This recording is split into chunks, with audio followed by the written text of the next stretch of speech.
All right. What podcast is this? Number I don't know, 10? dude. Is it number 10? I think so. Wow. That's quick. Within just over 3 a month. weeks. Yeah. Yeah. 3-4 weeks. Yeah. Cool. Yeah. So I'm good. here with Alain Sihaphone. Is Yep. that how you pronounce it? Yeah. You can go either way. It's actually Alain with an I. So it's spelled Alain because my parents got married in France, so they gave me and my sister French names. So it's meant to be Alain, like Alain Prost or whatever Have it you is. got French blood? No, in you? no. I have. Do you? My grandpa's, my dad's side, my grandpa's dad was 100% French. Wow. No Asian in him whatsoever. Shit, that's crazy. He screwed an Asian woman, and we all look Asian. That's the thing that I always thought about people who come from like Southeast Asia. I mean, because the French colonized the place, right? So down, I don't know. I'm really fucking vague on like- history and shit. like 40s or whatever, like the French colonized the place. That's why the Vietnamese have baguettes and shit like that. You know, there's a lot of French influence.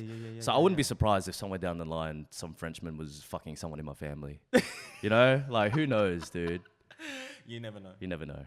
But that's interesting. So they got married in France. Yeah. So after the Vietnam War, when they got separated, because they were both in a refugee camp in Thailand, that's where they met. And then that's pretty heavy. It is pretty heavy, right? It's like it's It's that weird generation gap where we never did anything difficult. No, exactly. Our parents did so much hard work 100%. to let us And do they- podcasts like this.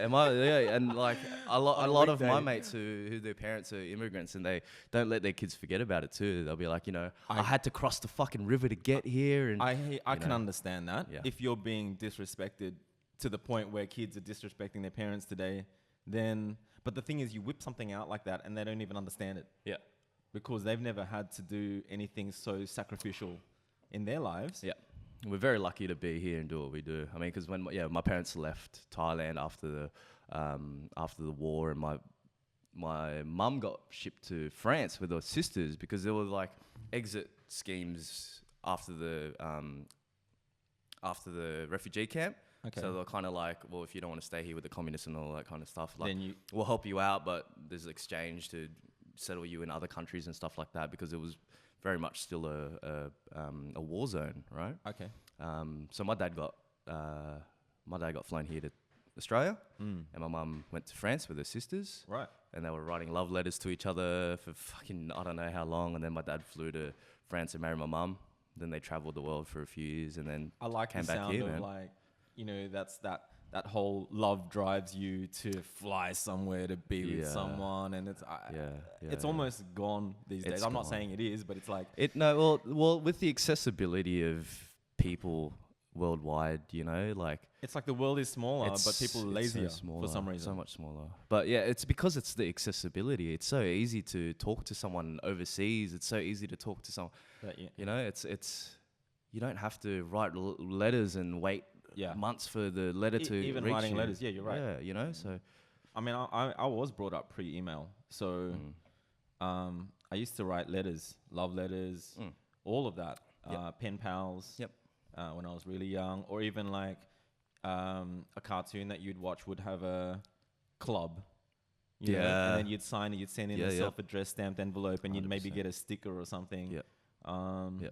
I was still at the cusp of that, because Yeah. I was still calling into TV shows. You know, like in the morning there'll be like what was it, Cartoon Connection with Aggro? Yeah. I used to call in and try to win like competitions and prizes and stuff, and there was only one time. And even then, the phone was not a mobile phone, right? It was your house phone. It was your house phone. You still had a That's house right, phone. yeah. Like, I still have a landline. Oh, so do I. No one uses it. Yeah. Well, I get a call every now and then, but it's going to be either my mum or Telemarketer. Nanami. Oh, Because I reckon I thought her and I were the only two people that have landlines oh, still. cool. Yeah. But that's cool. So on your parents, Yes. I think it's a good topic, because Sure. you live at home Yep. and you have actually a more positive relationship from what we've talked about. Yeah.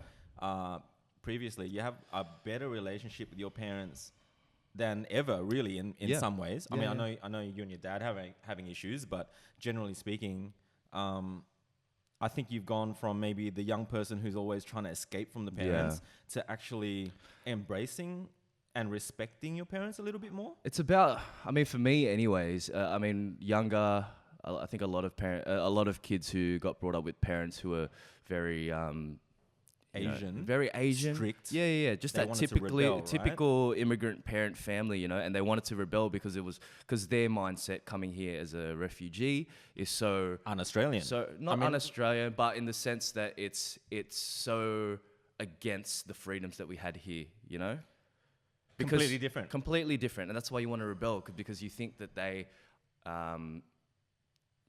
limiting you to go out and be free.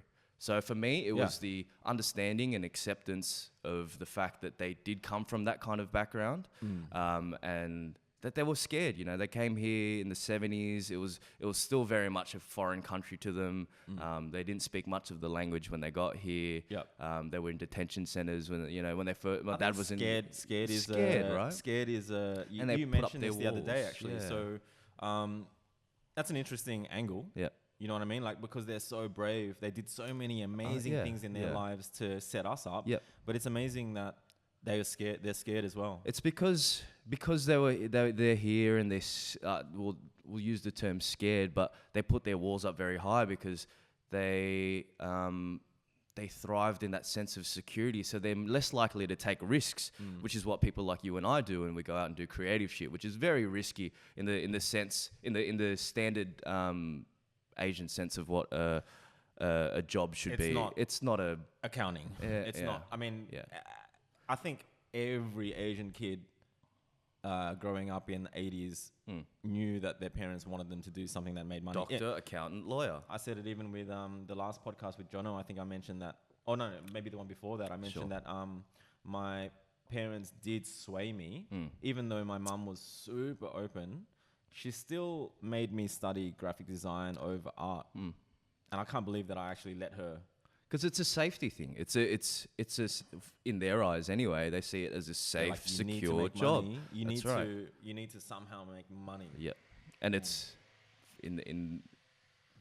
if you were to look at it from any other perspective, or their perspective specifically, it's a high risk to be in a job like that because you're right. It's not they don't see where the job comes from. They don't see where the stability comes from. They don't see where the future ahead comes from. Do you think because when they were back at home in another country that they were trying to get out of, it's almost like if it was Hong Kong or China, or it doesn't matter, right? Sure. There's an appreciation for nature here that is undeniable. Yep, 100%. And we're romantics at heart, being Australians, because you see a sunset, every motherfucker takes a photo of it. If the skies are amazing, you'll see on your Instagram feed, everyone took a photo that day. Yeah. But we pause to enjoy. We do. Whereas I think maybe back then, especially in the 60s and 70s, in another Asian country, you wouldn't even, because you were so busy fighting. Their priorities lied with either, surviving. All they needed to do you didn't was survive. have time to go to the beach and get a tan. Yeah, 100%. Like, it's almost like we landed here, or we were born here, and we could see the beauty. You couldn't deny it. We were playing in parks as kids, and you know what I mean? The environment was there all along. And also, I think coming here and you know how they say it's a land of opportunity, and it's it's a higher rate of people not being poor. Over there, it's a third world country, so everyone is working to survive. My grandparents on my mother's side had 17 kids. Yeah, because that's how you big used to families survive. were really common too, especially in Asia, right? Like, I think my family, I don't know, there's probably 400 or 500 people in it in Indonesia. But that's how you survive, because it's distributing the labor between all these kids, and they're all running your company. It's almost like it's almost like a company. The family is like it's run like a company, So. And even in Asian countries, there's a lot of family that they buy a complex. Yep. Even Babs, I think I've got to stop bringing him up in book. Got to get him on the show. He's great. But love Babs. But it's like he has a complex. Yep. I think, and the parents live in one building, and it's kind of like that. You get married, and your wife moves into a little part. I think that happens quite a lot in Asia. Yeah. I mean, that's how the family structure works back there, and because it's out of necessity back there. Yeah, but here it's kind of like here we can afford to have the nuclear mum, dad, 2 kids. We can afford to have that because the employment rate is really good. The opportunities afforded to us in terms of employment, like the kind of jobs that we're able to do for a decent amount of pay and not have to worry about where the water comes from, True. where the food comes from. We don't have to worry about that shit. We have supermarkets, man, that have that shit for a very affordable price. But what we did have was this hardcore rebellious need to fight your parents. Yep. To really make them unhappy. Yeah. In the process, and to stamp our ground for some reason. And you know, young people are always full of attitude, whatever. Yep. But it must really hurt as a parent. It must really 100%. hurt. And I even remember like being really young, like even 10, 12, 13. Sure. I just wanted to hit the eject button. Like I just wanted to get out of this house, and I even threatened to pack my bag and I was gonna leave. You know, like We've all had those thoughts, man. what is that? Like imagine It's- having a kid and then wanting after all the shit that you've been through. It's being a kid and not having that kind of selflessness and understanding to empathize with your parents. And it's kind of, when you're younger, I mean, I'm sure you're like this as well. You're like, I don't give a shit about anything else. Yeah. I want my needs come first. Sure. And then you throw a tantrum, and that's what it is. You're I like, still do it "Fuck, today." I just want to go fucking, I just need to do this, you know? And you get so, so much tunnel vision to Yeah. what you think is the easy way to get And so there, you'll which is hurt to people cut not- everything not even behind knowing you. it. Yeah, 100%. And that's all it is. So I think getting older and having that mind to be able to understand and empathize with my parents, it's really been more peaceful. Don't you think that I mean, the lesson in that is something that I've been trying to teach young people for years. It's kind of like, especially girls who are sneaking out of the house, and you know, you go out with a girl and she's like, I can't stay over because, you know, I'm not allowed to stay overnight allowed to anywhere. stay over, but yep. it's kind of like, hey, you're 20 something now. You should be Surely able you should to, be able yeah. to. But then it's like you realize a shitload of them aren't, because they've been too wimpy. I think part of growing up is taking that risk and responsibility to fight with your parents, to prove to them that you're no longer this thing that because they're always going to see you as their little Alan, right? Yeah, and it's that mutual understanding between parent and child that needs to be developed, and it's when I started understanding. You got to fight. When I started, I think it made it easier for them to understand me when I started to understand them, right? So because now they're more accepting you gave of them this, more respect in the first place in order to. and then they kind of see it from my perspective as well. So when I started working at the magazines, they didn't get it, right? Okay. But then when it all started to, like, this is when it all started to, like, there's all this stuff that I have to, I'm showing my parents, and they're starting to understand it and understand me and what I do more. And it helped that I had understood how to approach them about that as well. So it's kind of like trying to get that mutual balance between, okay, they come from a third world country and they got shipped here and all that kind of, they've had a hard life and they just want the best for you and all that kind of stuff. And understanding that, and you're kind of like, well, Mum, all the stuff that you went through isn't in vain. Yeah. All the stuff that you went through, it's recognition. Recognition. Like, I'm not disrespecting the journey that you took to bring me here. And this is me. And when you're 20, you can't say shit like that. And then now I'm like, this is me taking what you've given me and expanding on that. The opportunities and the freedoms that you gave me by taking the risk to get here, look at what I'm doing with it. And it's that understanding that a lot of people need to establish, I think. I think that's the thing. Like the fight is essential. Yeah. Like you can't be like, if I shoot a girl and then she's like, oh my God, can you take the photos down because my parents found them? It's like, what are you doing in the first place? What the fuck are you doing? Yeah. Because you're an adult now. You know what I mean? Like, if you're 20 something, 25, it's kind of like, it's pretty much high time for You gotta 25. You're almost gonna get married and have children. Yeah. I mean, by the time our parents were 25, they were like well on the way to they were owning houses. They were real adults. Yes. Right. And these days we've been babied for too long. Yeah. Way too long. Yeah. Yeah. So I like it. So how's it working out for you? Because you're great. single. Yep. You're not really locked down to any full-time job or anything at all. like that. I'm at all. freelancing. It's fantastic. Working from home, working at my own pace. It's awesome. Let's talk about working from home, Sure. because I've been doing that forever. Yep. I have had a few stints working for the man. I had ZEN As Garage have I. for a bit. And I miss aspects of having to go to work. Routine. I definitely don't have any now. But let's talk about just working from home. Sure. Like, first question everyone would have on their minds is how do you stay motivated? You gotta have when you have to go to work, you got to put the suit on. You're there, and then you could play on Facebook all day, but fuck, you're still working. Yeah, I mean, the big thing about working from home is self-motivation, because a lot of people work from home and they spend half their day smoking bongs and doing we've all fallen into that trap, you know. We've all fallen into that trap. But the self-motivation comes from the hunger, right? And this used to be something that I had plastered on my wall, right? It's like the 3 Ps: passion plus purpose equals profit. Okay. And it was all... I haven't heard of that one before. Right, so... I like the first 2 bits, not so much the third, but I get it. It's like passion plus purpose equals profit. So profit shouldn't be a part of the equation, but it's always... Ultimately, that's kind of... Whether it's financial profit... Or you can equal success. Same success. Same thing, right? But it just catch you with the 3 Ps or whatever it is. Yeah. But so passion plus purpose equals profit. And the passion, you've got to reignite that within yourself most days. Because you have to remind yourself why you're in that position. Like, I have to remind myself... Daily. I quit a full-time, well-paying job to do this by myself. Why am I doing it? I'm doing it because I like having that freedom to do my creative...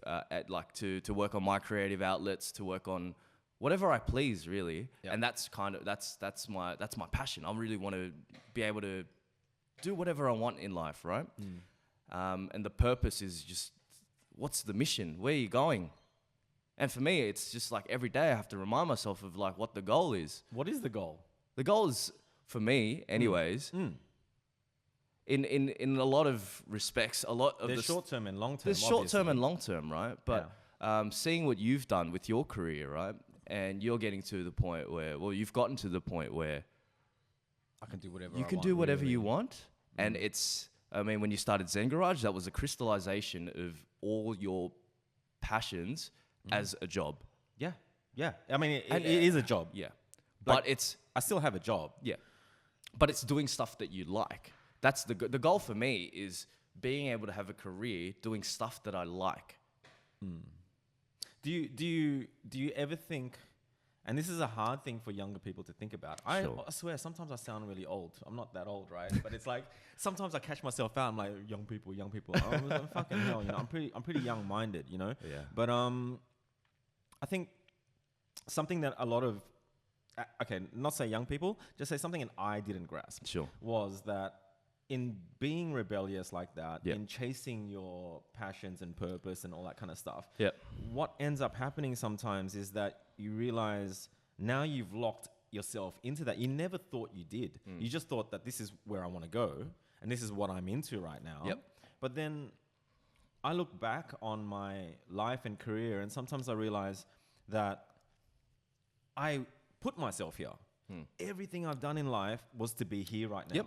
But now that I'm here, holy fuck, I can't go back. No, can never go back, dude. It's a really interesting thing, because even with like being single and stuff, right? You got to be careful, because I'm a fair bit older than you, and now it's almost like, man, I can't even begin to imagine dating again. It's so screwed for me now that it's like I didn't expect that. Sure. I put myself there. Yeah. I'm happy, but then when I look at the situation, I'm like, wow, I did this. But that's how it should be. I think I think life is all about making choices and not looking back. It's that grass is greener on the other side thing that I was talking about. It's almost like I almost have to ignore that white noise that is always sort of at your heels, thinking, what if? The what ifs. What ifs, you know? And like maybe you... It's that I always like to use the word could, but then the word should is always heavier than could. Sure. Because you could do this, you could do that. But then like when it comes to heavier things like that, I start to use the word should. Sure. And then it gets like, oh my God, I've realized I can't go back. It's almost like, who was that person that was able to cop shit from people or what have you? Yep.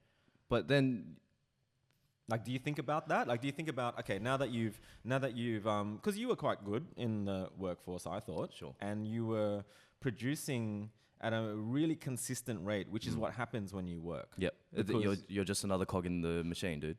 Yes, but I agree. That's why I don't do it, because every bit of your writing had none of your name on it. Yeah, It's kind of like doing design work for a company, and the company is the one that has company the owns portfolio, it. right? That's right. Yeah. Okay, so, but then it's kind of like, now that you're on this journey to work from home and do what you want to do, it's almost like, do you think about not being able to go back? I mean, that's the thing, we never do. You see, because you're so bulls charging. I think you have to be that way. I think when you let the opportunity for that thought to enter your mind, then you start doubting yourself and you start second guessing your choices. True. Then you slow down. And then you slow down and you're a bit more hesitant and you try to do things a bit more safely, right?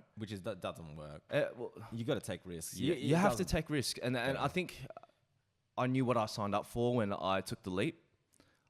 When was that? I mean, how long have you been? It's been a year. It's been almost a year. 1 year. Yeah, it's been almost a year. So it's been a crazy ride. I mean, the first couple of months were wicked. Like, it was just a kid in a candy store, right? And it was just all over the place for me. I was all over the shop, just enjoying it too much. Right. And I think that's a pitfall that... Well, you weren't good at it. It takes time to get good. It takes time to get good at doing stuff on your own. Well, well, obviously experience is everything. So this is your first year. Yeah. It's like an animal getting released from the zoo, right? They go, oh fuck, and then they go running and shit, and then after a while, like, oh, I don't have a cage now. What do I do? Where's my food? Yeah, where's my food? I gotta go find food now. Where's the water? You know, it's like that. Like, yeah, when caged animals run free, they're like, okay, I'm free now. What now? And I think after a couple of months, it got to the point where I was just like, okay, what now? What about? I mean, I hate talking about money, but I found that when I was on a salary. I had so much money in the bank account because I didn't have time to spend it because I was going to work every day. With money, I was the opposite. When I was making money, I feel like I had less money because you had it and you spent it. For me, anyways, I had it. So it's almost like, yeah. But now I'm like, I'm not getting paid as well as I used to, but fuck, am I enjoying it more than ever? I get it. Yeah, because you made it's it more on your precious. own. It's so much more precious to me. Yeah, and you earn every ounce of what you get, and I'm really appreciative of that. Yeah. You know? Yeah. It's like the lesson that our dads have always wanted to tell us. You know, it's kind of like you got to balance your play and you got to, you know. It's like the difference between going out to the supermarket and buying vegetables and growing vegetables in your backyard. Okay. Explain that one. Like it's so easily accessible, right? Yeah. Like in terms of money, right? You go to a job, you come home every week, there's pay in your account. It's easy, right? But if you're toiling away, watering the garden every day, making sure the fertilizer in the soil is right, and then it could be the worst fucking tomato in the world, but you bite into that motherfucker and you're like, this is delicious. Because you made it. Because I made it. Yeah, I get it. That's what it is. I mean, on that thought, it's almost like when I went through a hippie phase when I was younger, because I am that intense guy that wants to reject society and stuff, you know? So I did that. Like, I went out with a girl for 7 years who introduced me to weed, introduced me to love, and she's from Byron. She's a surfer. Her dad surfs, her brother surfs. And I was thrown into beach culture, living off the land. They had a little... it's great, isn't it? Yeah, they had this place near Grafton called Sand and River, and it was like there were no shops there. You have to bring your own food. There's 2 huge fridges that you got to fill up, and then you're just surviving. Yeah, survivor out there. You know what I mean? Living off the grid, man. And I loved that, and I really chased it for a while. I even hung out with people that were like had a clearing in the forest. Cool. And it's funny how we've got construction next door, but I'll remember being in the clearing in the forest and I could hear construction. I was like, what the fuck? Yeah, you know? like how far is this? It's just unbelievable that you can't escape that shit. Yeah. But living that kind of life for a little while, I realized that when you hop off the mainstream, you can only affect the 30 people in this hippie commune. Like every day I was getting up and the only people that I could influence was 30 people. And I'm kind of like, this blows. Because it's just like... singing in front of the same crowd every day. But you know the difference with that is especially with our outlets, right? With our creative outlets, like you and I, we make a lot of content online and all that kind of stuff. But the difference is we work from home, but we're not affecting the 30 people in the commune, like you said. I'm just saying, we've got when a you're different on the platform now. mainstream, you can affect more people than when you're off it. So I think I learned pretty early on that there's not really much value that I place on escapism. Yeah. I think I fall into escapism every day to a degree, but I don't respect it. Sure. For me, though, the journey hasn't been about escapism. It's been about freedom. It's been about not working completely outside of the mainstream, but working around it with my own rules. Freedom would be moving out of home, having your own house. I mean, freedom's changing. Maybe this is what I'm saying. It is changing. You're changing. It's almost like your own perception of freedom. Yeah, exactly. And because you're making the parents' thing work. Because why wouldn't you? Yeah. If you can get along with your parents as mates, Yep. and there's food in the fridge Yep. and stuff like that, and you're not paying rent. I mean, Sydney's rent is ridiculous. I mean, Cassie was just saying to me that she just found a place because she's staying with me until she finds a place. Yeah. She found a place that she really likes. She likes the person because they love hip hop and she loves hip hop, but she wants $500 a week rent each. No, it's a one-bedroom apartment, and they have to share a room together. And they're splitting a $500 apartment, or it's $500 each. Bro, I'm just saying to her, like, you can't even consider that, babe, because $500 a week rent? It's $1,000 for a one-bedroom apartment in Sydney. A week. I'm just saying people are spending it. People are doing it. There's cheaper ones out there for sure. Yeah. But that's... Yeah. You know, someone on a 40K salary, how are you going to do this? That. You can't afford that. No. You can't afford that. You got to be making, in Sydney at least, if you're moving in as a couple, you've got to both be making at least 75 plus. Yeah, for sure. Which isn't easy. Which is not easy. You know, that's already when you start to get raises, and that's already like mid-career to get that kind of... Yeah. So there's it's not like the heyday of when I was growing up, and the picture that I had of people moving out was that it would cost $400 and you'd share with 10 people, well, you know? Well, that's the thing. Like we used to, with the art students and stuff, we used to have 4 or 5 people in a house. There's nothing like that anymore though. No, because they want a couple or a couple with a kid so that they get a long rental and the house doesn't get trashed, you know? That's right. So I get it. Like, I think that I was brought up in that era where we all did move out of home. And that sort of freedom back then was more accessible and more affordable, dude. It was the Australian way. It was kind of like, you gotta get away from your parents. Like you said, I think you mentioned this in a chat we had earlier, right? Back in the day, it was like you're 18, you're out of the house, you buy your own house, and a house would be $50,000. Well, you know, $20,000 savings would easily get you a deposit on a $300,000-$400,000 house back then. Houses weren't that much. Well, in my area anyway. Back in Western Sydney, the houses were like $50,000. Yeah, dude, exactly. Back in the day. Yeah. Wow. Wasn't there recently like Blacktown has hit $1 million now? But yeah, the average price of houses out in the West is it's up to $1 million. Yeah. I got a mate selling a place in I think it's Chester Hill or something like that. Like almost Bankstown, really. It's 1.75. You see that the prices are ridiculous. There were 2 ways for me to do it back then. Like I did everything that I could to get a home loan, and even when I did make almost 100K per year with my design business, the bank guys were just like, "There's no way we're gonna trust you, kids." Sure. Doesn't matter how much money you make. It's like this internet thing could all fall down, and then you won't make, which it did. You know what I mean? Kind of. It did, and so I had to get my mum to act as a guarantor, so that if I couldn't pay it, that they could take her house. You know what I mean? Yeah. So I'm lucky in that I had my mum to help me out with that first home loan. A lot of, as you put it, young people these days are still relying on their parents for that. I mean, If you're, I mean, a lot of Aussie kids that I knew back in the day would charge them rent. Yep. But Asian people, I've never heard of it. Ever. I've never heard of an Asian family charging their kid. You know of? I've never heard. I know a few. Well, maybe that's because it's time for them to get out. Yeah.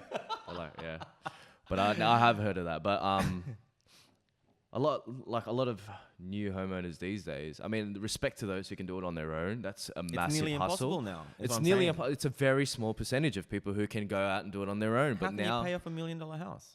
I mean, I'm just saying. you're just paying for the rest of your life, man. It's like the millionaires game. Is anyone really paying $1 million up front these days? But then again, or if you're they're paying earning the equity. $500 a week rent, you can afford it.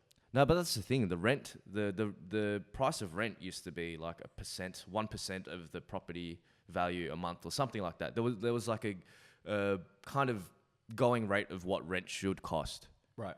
And now rent is more expensive than actually owning a house and having a mortgage, because the demand for rent is much higher these days. Yeah. Because of the fact that housing prices are getting to the point where to get into the market is a much higher threshold. And so you not meeting that threshold, you've got money to rent, but you don't have money to buy. And that's Sure. Yeah, it's being priced out. Like, people are being priced out of the buying option. That's the reason why people rent, and that's why rent has gone up. And that kind of is a vicious cycle as to why the housing price has gone up. This is what I've gathered from the information. It makes sense to me, because if you're living at home with your parents, that still is home. Like, that's home. Yeah. Because they own it. Yep. You know what I mean? Yep. Whereas renting is like, it's not your home. It's not your own. You can't drill into the walls in a house you rent. That's man. ridiculous. You know what I mean? Right? Like, I mean, you can't put a picture up. So nuts to me. Weird. It's legit crazy. Like, 100%. even ZEN Garage, we had a 2x2 lease, I think, 2 years, and then you could go again for another 2 years. The option. I was so fucking nervous with that, bro. You've moved in, you painted the walls, you've made it all look cool. And in 2 years, And it's they not could yours anymore. They could just go fucking, sorry, but your lease is up and we're going to take this place back. And then you'd be...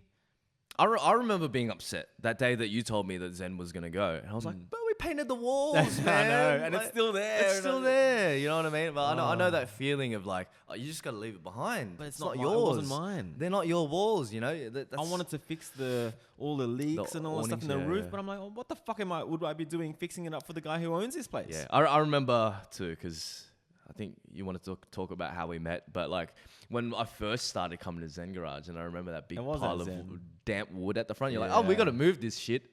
Never fucking moved it. That was the reason why mold was growing on the walls. The damp was rising, man. Nothing we can do. Yeah, and and even if you wanted to do something, the effort would not have been worth the result. No, especially if you're gonna get out. We did get out of there after 2 years. Exactly. Yeah. So you'll pretty much think that you'll never own a place, but maybe own the place that you're in. Not saying I'm not excluding myself from that market yet. I think that's the ultimate goal. Who doesn't want to own their own home, you know? But it is really dependent on the market. It's really dependent on where I can afford to buy, whether it's in Sydney or somewhere else. You know, I'd love to own a home. I think a lot of people would love to own a home. Then there's multiple levels of it though, because I own this home. Yep. I don't own it outright, but it's like I've tried to make it cooler, make it more me. It's you, dude. But bro, it's not what I want. Like my dream has always been to design the house inside my own out. House, bro. I mean, it is a dream of mine.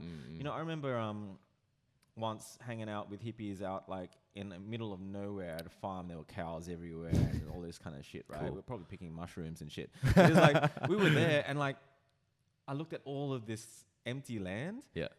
And I said to my mates, "Oh man, I'd build such an awesome fuck." And they're like, "What the fuck? That's disgusting. You want to get rid of nature and put a fucking building here?" I'm like, "Yeah, I'm different." Yeah. You know, I that's my dream. Yeah. You know, cool. and every room could be, you know, it's almost like Tom Hanks, that movie Big. I saw it when I was a kid. It was like it was his first sort of big film. Sure. And he, for some reason, he's a 14-year-old kid that ends up in a man's body. It's that concept. You wake up one morning and he's an adult. And he ends up working for a toy company and making toys, you know. But he gets so rich and then he needs a place to stay. So he gets a Manhattan-style loft. Sure. And it's like, if you can imagine your high school and you own your high school and you've got bikes everywhere in the corridors and skateboards everywhere. And you just, you know what I mean? That's the dream, bro. You know, even when I go to the art gallery, like every time I go to the art gallery, legit every time I go to the MCA or Art Gallery of New South Wales, Do you imagine I it's look your at it house? and go, this is my house. I don't know, and I'll never. I can, Your house is like a mini art gallery in itself, dude. but it's not. I'm just saying, there's But it's always not the levels. MCA, Of, yeah. There's I get always what you mean. levels of what you want, and it's like, when I was younger, I always thought that I was gonna have a Lamborghini, you know, and now it's like, man, It's not even something that I can look at as being realistic for some reason, because it's just so not realistic. You know, people say never, Justin. But I'm never gonna own a Murcielago. I'm just never gonna do it. Yeah, and I think when it gets to the point where I have the means to today buy a house, I don't know how that's going to be in the future. Sure. Yeah, so I think that's where it all lies. It's really not up to us if we can afford houses anymore. Well, that's what it looks like. So rather than me saying stuff like you could get a house and all that stuff, it's almost like I'm out of touch with, you know what I mean? Like Yeah. I'm out of touch I get what with, you're saying. with it, but it's like, because that's external to us. Like the price of houses is external to us. It's not. it's another world almost, isn't it? But at the same time, it's like I understand why so many of you guys at your age are still living at home, and I can't imagine the frustrations, and that's why I'm interested in it, because you have to avoid the frustrations by making it work. Yeah, exactly. And that's kind of what you've had to do. Yeah. You know, you can't 100%. keep just rebelling and partying, and like your parents hate you and you hate them, and Yeah. you're still under the same roof. Exactly. You actually had to make it work. So I had to, I mean, it's all about making it seamless to do what you need to do in life. And I find that having that kind of frustration and resentment to family and parents and stuff like that, it's unnecessary friction. It's stuff that can be smoothed over, and it's stuff that makes my life easy, stuff that makes my parents' life easy. And it's one less thing I have to worry about in my journey. Comes with age though, because I'm sure that when you were younger, Oh, 100%. you know, everyone that lives at home is, you know, at Marquee on the weekend with photos of Dom Perignon, or whatever, and it's like, I mean, I was you still, know, I was doing that for no a one while. sits there and takes photos of their single bed. You know what I mean? I'm just saying, It's like, all about aspirational stuff, right? I mean, back in the day, I used to go clubbing and all that kind of stuff, and it was all about, look at how many drinks I can buy, look how many girls I'm around. It's not real. None of it's real. I woke up one day, I was just like, well, the last couple of years I've been clubbing every weekend. What have I got from it? yeah. Probably a very damaged liver and no memories of half the time, you know? Like, it's not worth it. I'm going clubbing next week. Are you? I'll be the oldest person on the dance floor. Dude, I like, when I used to work in the city, I stumbled into a nightclub, and I'm like, I was 27, 28, right? You walk in, you're like, these 18-year-olds are 10 years younger than me. And that's how I felt. I know, imagine me going. Oh, dude. But it's like recently I went with a couple of friends not too long ago, okay? Sure.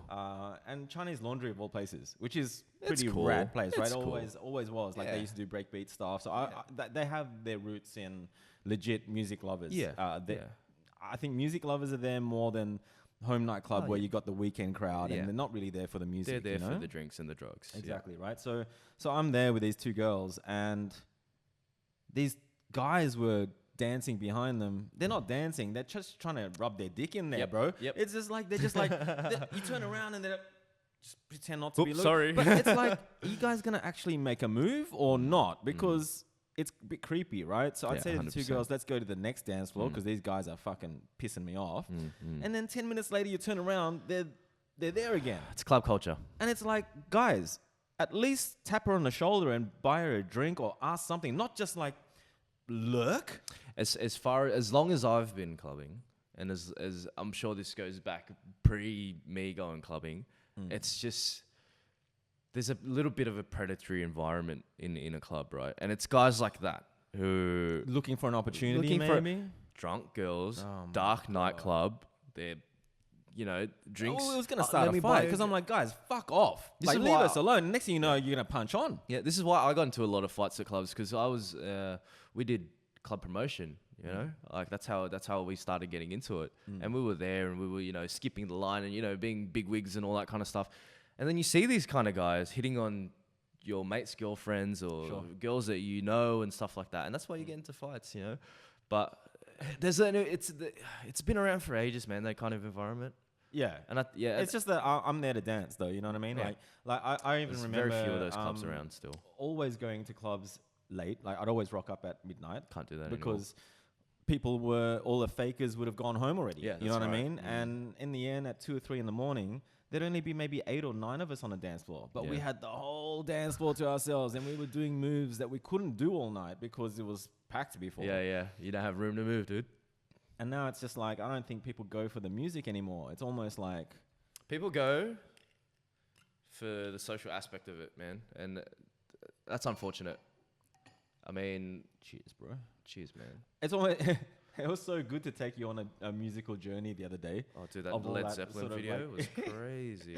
So Justin showed me a video of Heart covering Led Zeppelin's "Stairway to Heaven." Yeah, everyone has to watch it. It's on YouTube. Google it. At what was it? What was the event? It was the Kennedy Center. Yeah, they were doing Obama was in the crowd. Yeah, it was so like pretty some big Hall deal. of Fame sort of thing. Yeah, right? it was a big deal. And Justin and I were sitting on the couch, both in tears. Well, I definitely cry every time I watch that, and I was sitting there going, "Oh man!" I think I saw you were tearing up, but then you looked at me, turned and over, I was like, "I'm you bawling." were bawling. I was just like, "All right, I don't feel too bad about this now." You're like, "I think I'm about to shed a tear." Then you looked at me, and I'm You're like, red. You're just like, "This is beautiful, man. Oh More people my need to watch God. this." But that's the thing. That's great. Again, that's the music. Like for me, when I was on a dance floor, I'd be eyes shut. Yep. You know, or Sunny's on. Who gives a shit? And then I'll admit, I used to go clubbing for the social reason. I didn't give a shit about the music or what was playing, and that's why I stopped going, because it was just like for the wrong reasons. all those reasons that I went aren't real and don't exist and are fleeting. You know? They are, yeah. And it's like it disturbs and cheapens the culture. Yep. Of DJ culture of music. You know what I mean? It even cheapens social. Like being mates or so on, but you only see them at a club. How good of a mate can you be? True. Right? No, I struggle with that because... There's people with like 2,000 friends on Facebook, but they only see them when they go clubbing. Or I haven't seen you in ages. You should come out. Before Facebook and all of that stuff, that's the way it was. Yeah. Like when I was living in the city, Yep. you'd go clubbing, and then because I lived in the city in a sexy apartment, I'd say, everyone, come back to mine. And everyone would walk back to mine. And everyone would be like, whoa, check it out. And I'd have bongs out and stuff. And I'm like, have a shower, go for it. Here's a towel. And everyone would be like, mad. Next thing you know, I'm working during the week and the doorbell would fucking ring. Hey, and it'd be some fucker that I ran into at a club wanting to come in for cones. And I'm like, I run a business here, 9 to 5. Yeah. Kind of. It's a very shallow sort of relationship, and that it's prevalent, and a lot of people thrive on genuine numbers connections at the time, but in the moment, on drugs, coming down. And then oh man, I've had like a lot of deep conversations with people I don't even remember. You know what I mean? Yeah. And it's not real, dude. You wake up and you're like, oh fuck, good night, and then like you don't care about who you're with. But yeah, it's a shallow connection, and I think that's where social media is kind of helped with that kind of like feed into that sort of world, like that shallow relationship world, I feel. This social media thing, like I've been banned off Facebook since Australia Day, right? Good on you. Not really, bro. It's pretty offensive to be banned on Australia Day. Like it just felt really shit. I know. But I'll be honest and say almost 30 days in now, I miss Facebook. And I was scared of Facebook for so many years because like the last thing I want is to look back on my life and go, oh my God, I spent fucking 20 years on Facebook. Like it just scares me, that thought. Because, anyone who really spent the time on their MySpace page will fucking disappeared. Yep. It's all gone. Or that's why I don't like gaming so much, because it's like 1,800 hours in a game. How am I going to get it back? And then you look at it and you're like, oh, 1,800 hours. That's a lot of hours. How am I going to get it back? I mean, what have I got to show for it? Except that I put that many hours in. I've got achievements. They're digital little icons. I don't know what they are. Little trophies These and people that are achievement hunters, it's kind of like... Cool. They're ticking off the boxes, but they're not ticking off the boxes in anything in life. It's just kind of like... It's the same thing. It's bizarre. It is weird. So I have an issue. I think I have an issue with that, and I don't know. Because I look back at my Facebook stuff, how it just pops up on this day, and I've been on Facebook for like 10 years. A lot of people are trying to not be on Facebook now, but I'm kind of like, man, 30 days without it, I kind of need it. Yeah. Well, for what you need it for, you definitely need it. But yeah, but like this, I mean, when I look back, right, and I look at the stuff that I used to share on Facebook when I first got on 10 years ago. Which was what? It's just like random statuses, like You've oh, gone I'm all the going way to the. back. You've gone back. It'll pop up in your feed. Oh, sometimes you know? it says 5 yeah, years yeah, ago. 10 years ago, like 10 years. yeah. Like 2007, late 2007, I was on Facebook. I wonder when Facebook started. I was on it from day one, but I 2005, 2006. pretty long ago. Eh? Because I remember 2005 is when I started getting on MySpace and doing my music and stuff there. Sure. I was on MySpace as well. Yeah. And that was cool. It was cool that you could hack it and make it look like how you wanted to. And Facebook was kind of like so corporate looking. And I was like, oh my God, I can't do anything with this. I was making skins for my friends and all that kind of stuff. It was there. That's like all the customization stuck in. And then when Facebook came up, we didn't really get it. It was just like, and I would be posting weird things like people would post on Twitter these days. Just really mundane stuff. Yeah. But that's what I use. And I look back and look at the stuff that I shared on Facebook. I'm like, well, why am I sharing this stuff? Alan is going to the shops. Who gives a fuck, Alan? Right. You know, like stuff like that. And then you kind of see how, and some people to this day, which is really cringeworthy, is that some people to this day still share really fucking stupid, mundane shit like that. Maybe they're just stupid, mundane people. I'm just saying, like, not everyone. That's true. That's the thing about this podcast, you know what I mean? It's like we can sit here and be PC, but then we'd be like tippy-toeing so hard. It'd be impossible. We spoke about this for the last couple of days, Justin. It'd be impossible. Yeah. I mean, we've been speaking about this since Monday, since I came here on Monday. All right. So the meat of this show will be talking about your new show. Sure. Okay. Cool. Because I think it's a good timing. You've just released your first. Well, you had a pilot. Let's talk about that. Okay. So cool. let's talk about the pilot. So Alan, you're a writer. Yes. And you write really well. Thank you. But really well in a technical perspective. Okay. And what you're doing now is way more you. Yeah. It's like I'm from the jungle, bitch. It's not writing. Yeah. Like. Now you're writing, in my opinion, how you speak.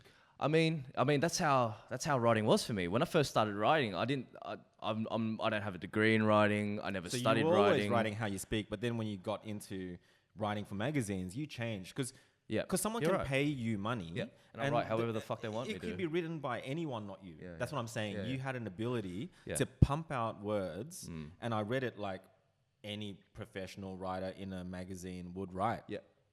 But there's no, I'm from the jungle, bitch, in that. You know what I mean? I'm just saying. I get you. But you develop the skills. Yeah. Which I think writing is crucial. Yeah. Thanks. If you want to. Because I started blog or whatever. The only time I actually started publishing stuff was through ZEN Garage. Yeah. And I mean, we published your, for people who don't know, Alan was the first photographer that shot a Zen babe being Bettina Banks. Yeah. So that was the first time we actually met that day.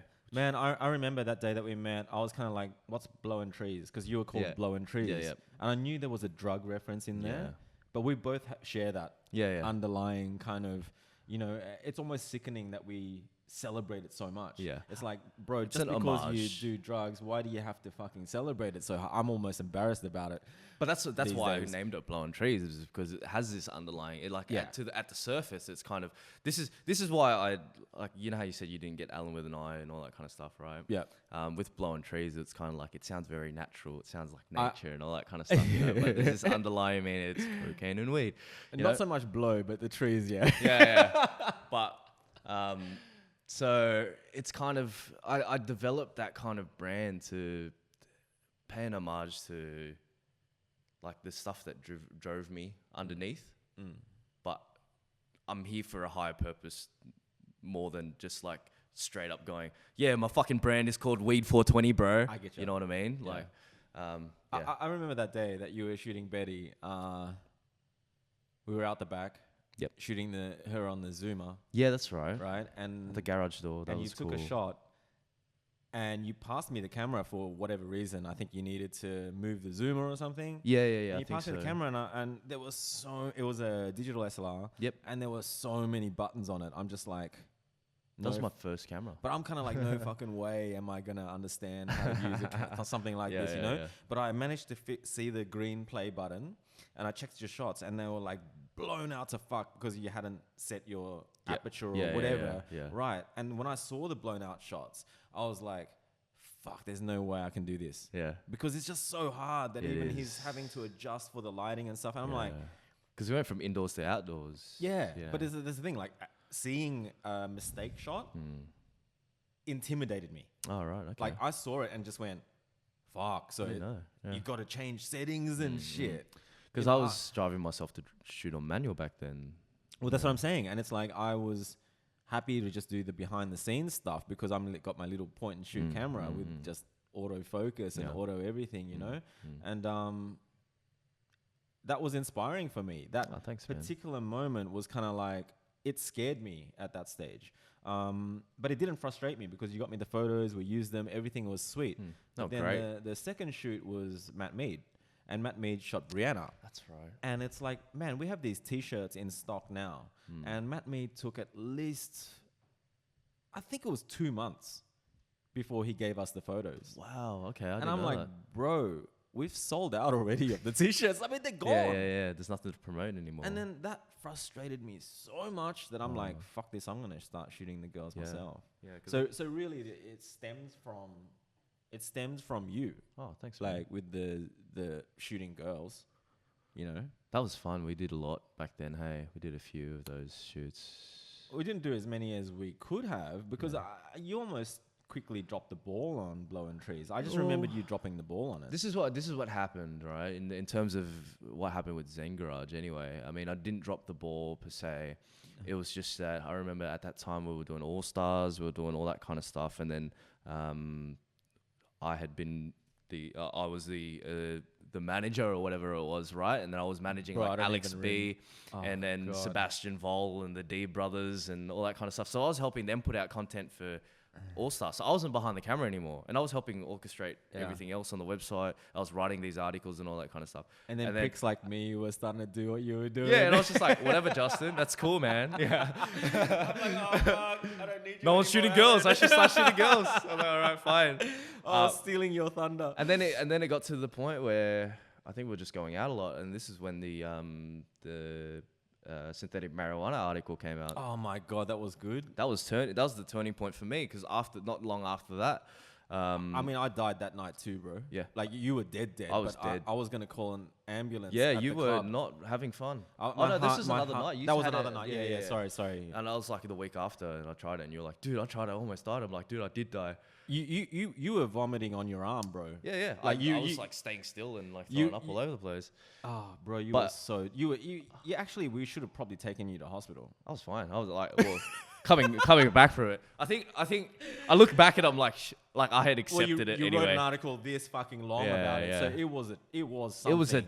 It was a crazy experience, right? And then after that, I reckon that washed me of all the bullshit before, and then it was like being born again, right? Reset button. And then it wasn't long after that, and things just started. I don't know what it was, but things just started falling into place after that. Okay. So not long after that was the magazine.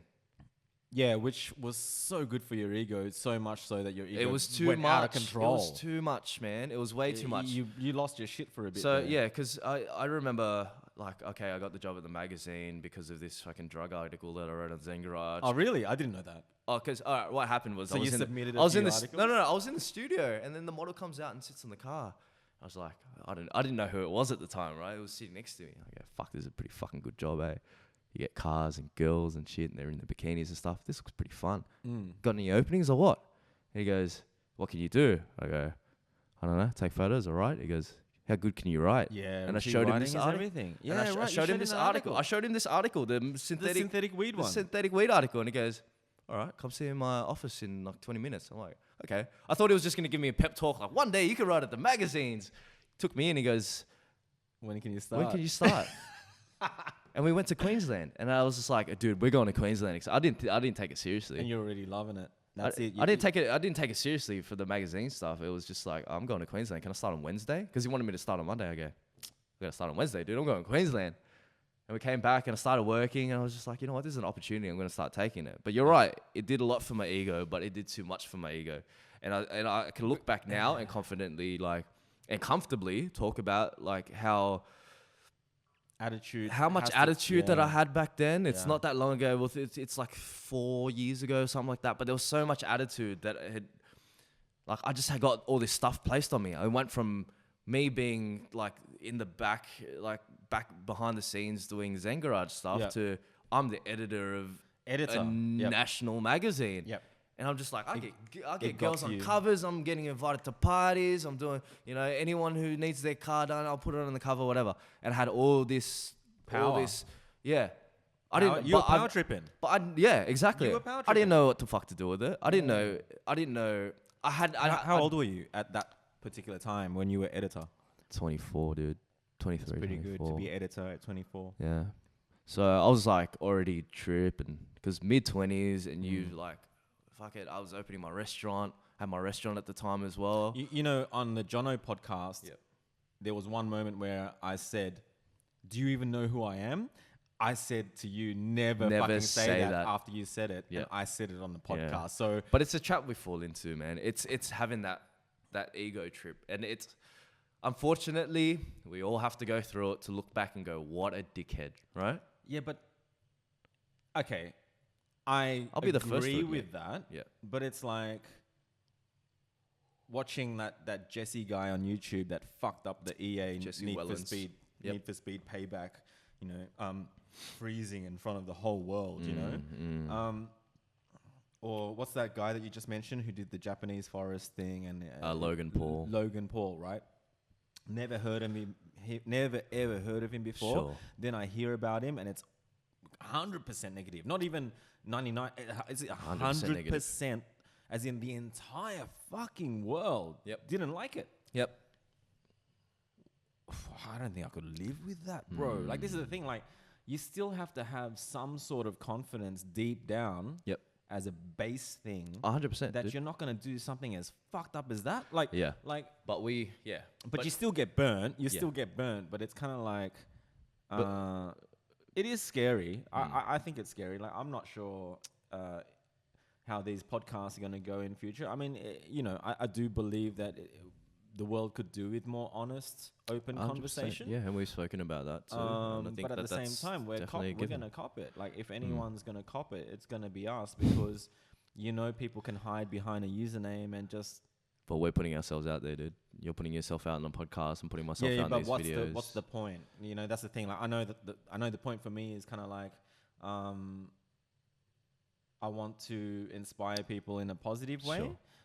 Whether they disagree with me or agree with me, at least I'm having an effect. The opinions there. You know what I mean? For them to have a conversation about. Yeah, but it's like, it's kind of like, I know I'm doing it for the right reasons, but I'm competing against everyone doing it for the wrong reasons. Okay. And that fucks me over because it's kind of like, this thing in my life has always been there. It's like, I've always said, it's not always the right people that get the right job. You're right. 90% of the time, it's like the person in that job, you could do a better job.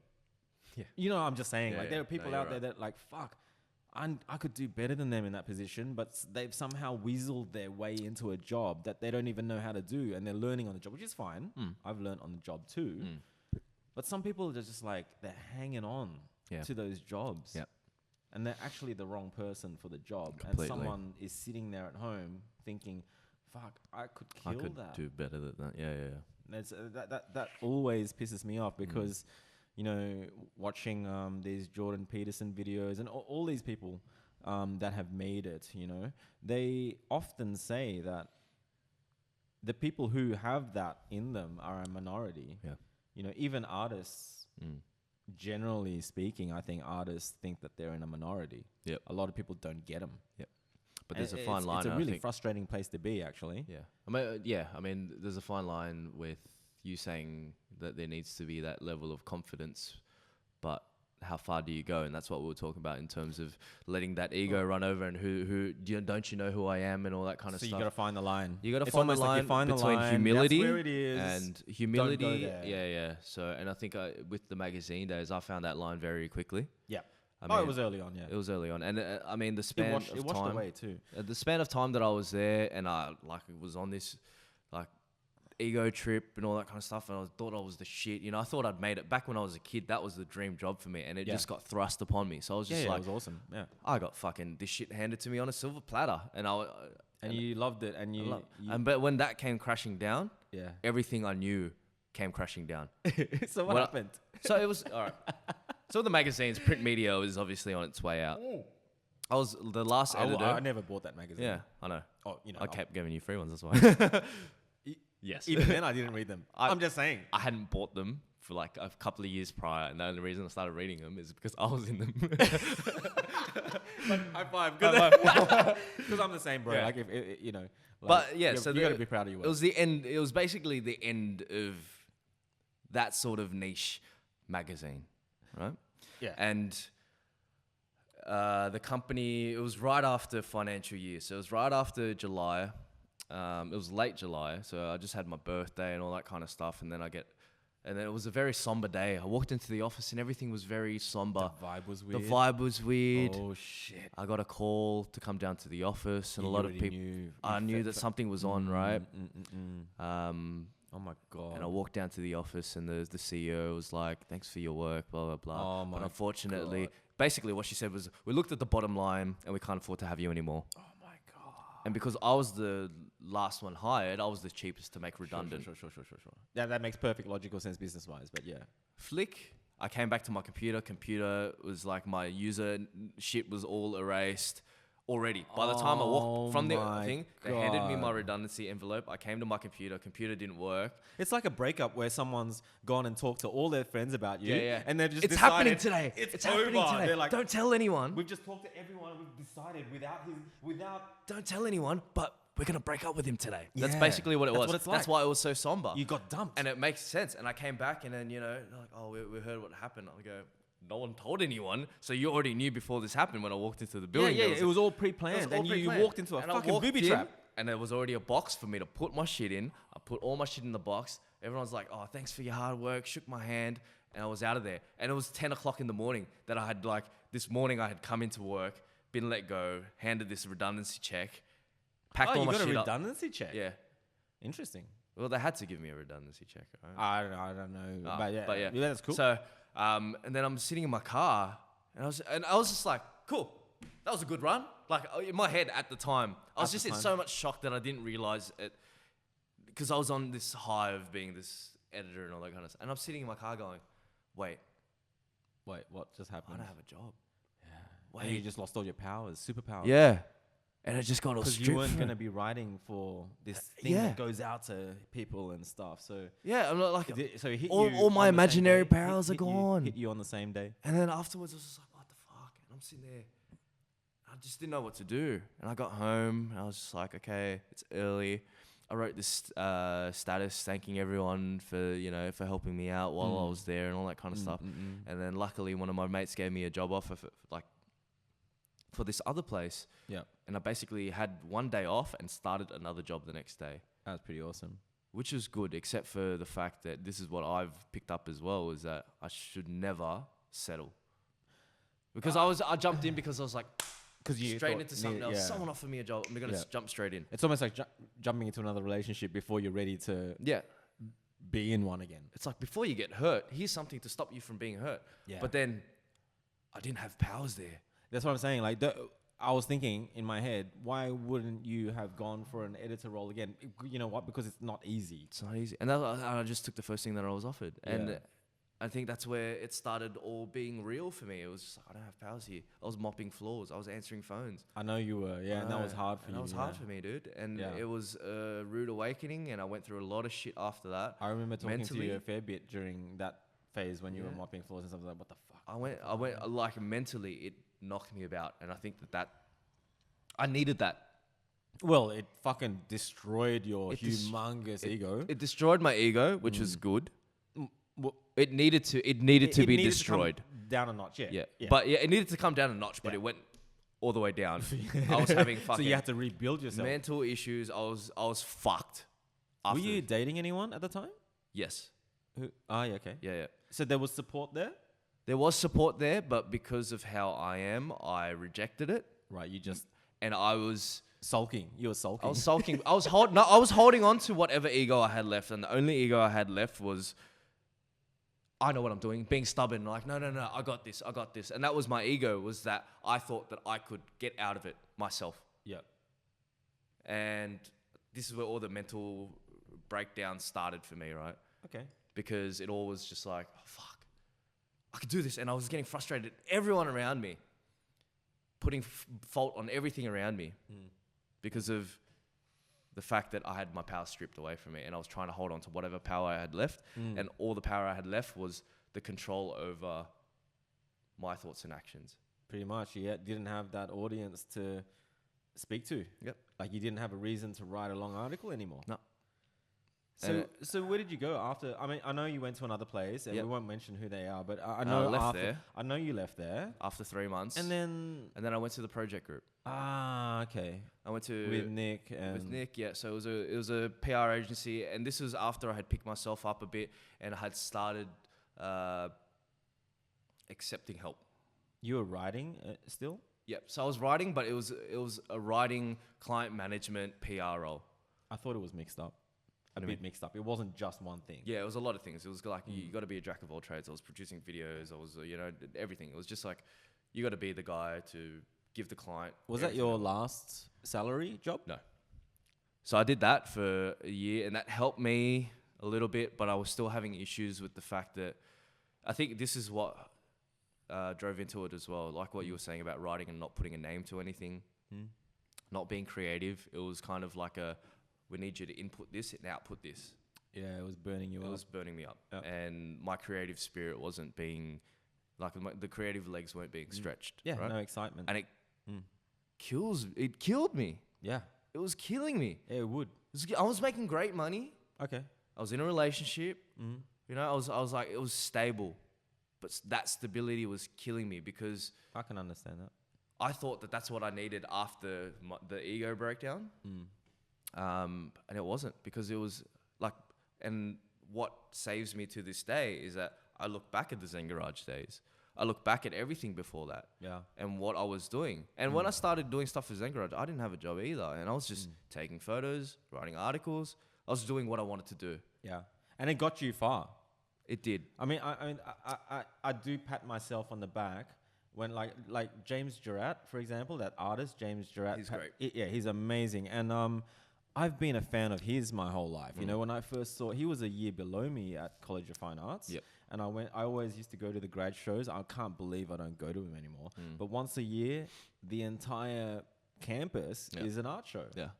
And you only see maybe 5 artworks out of the 500 that really resonate with you. Yeah. And his artwork did.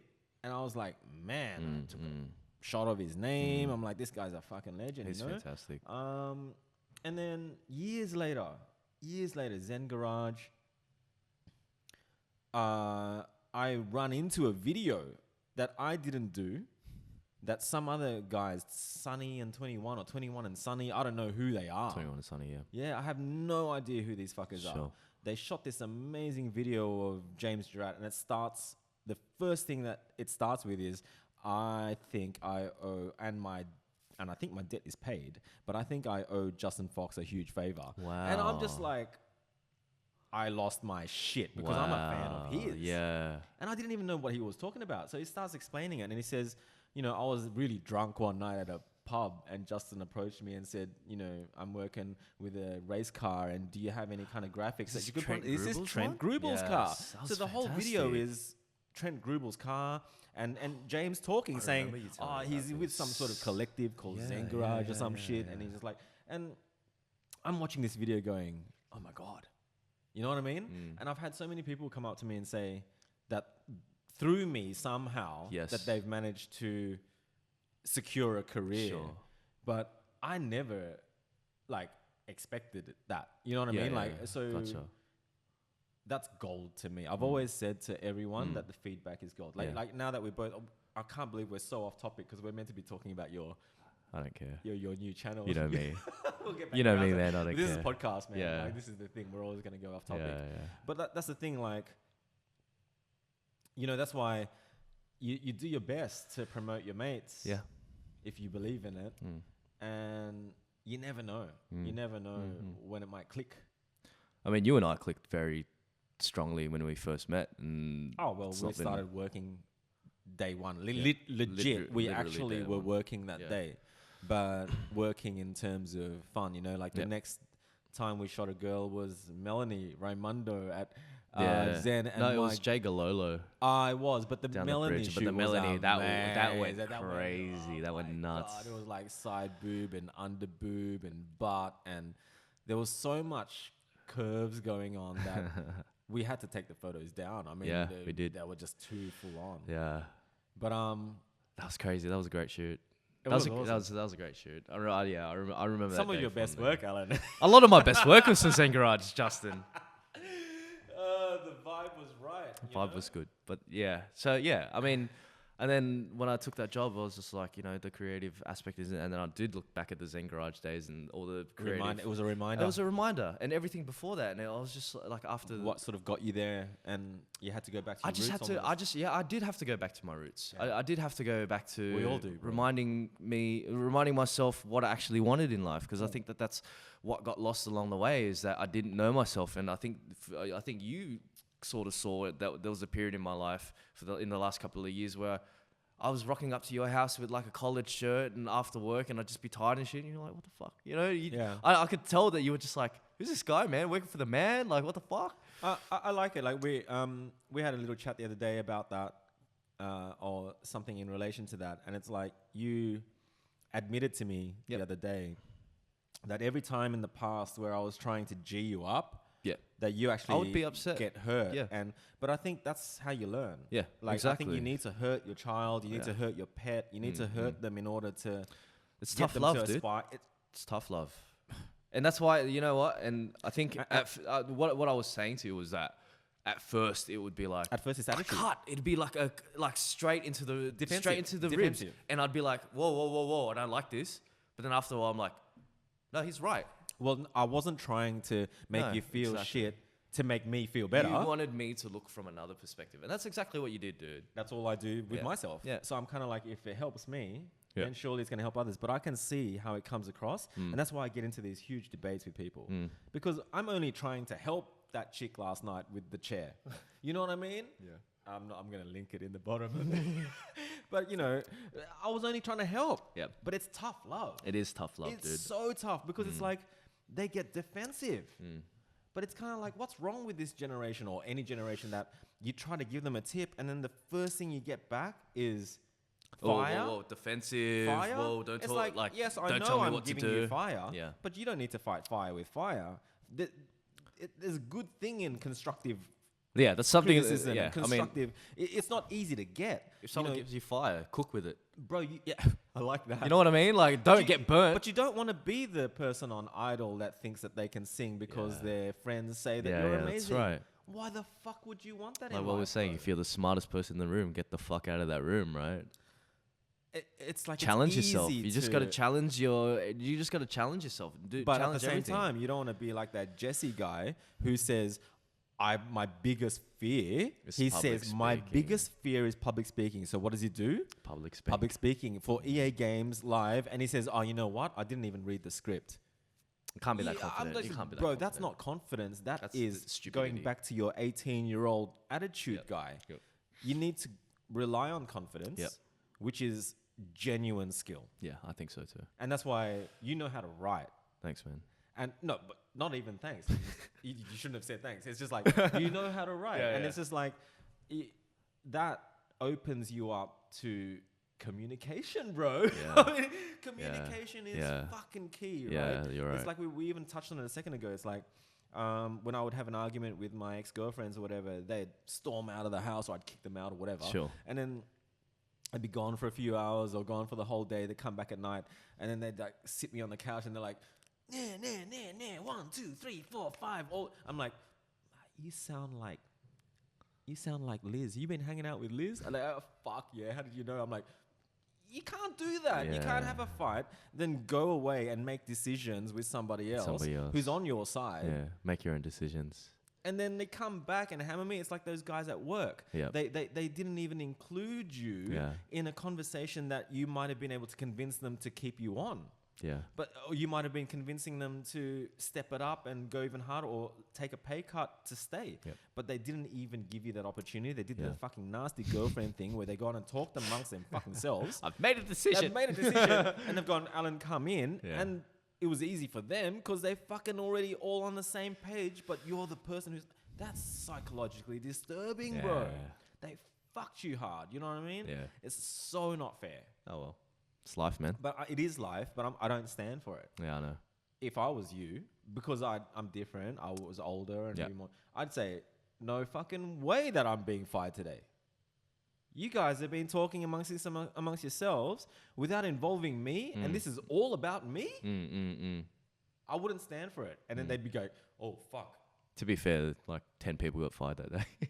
Okay, but I still would have been that guy that didn't get fired. Yeah, I still would have been, because that's the spark that keeps you on. Yeah. I mean... You're right.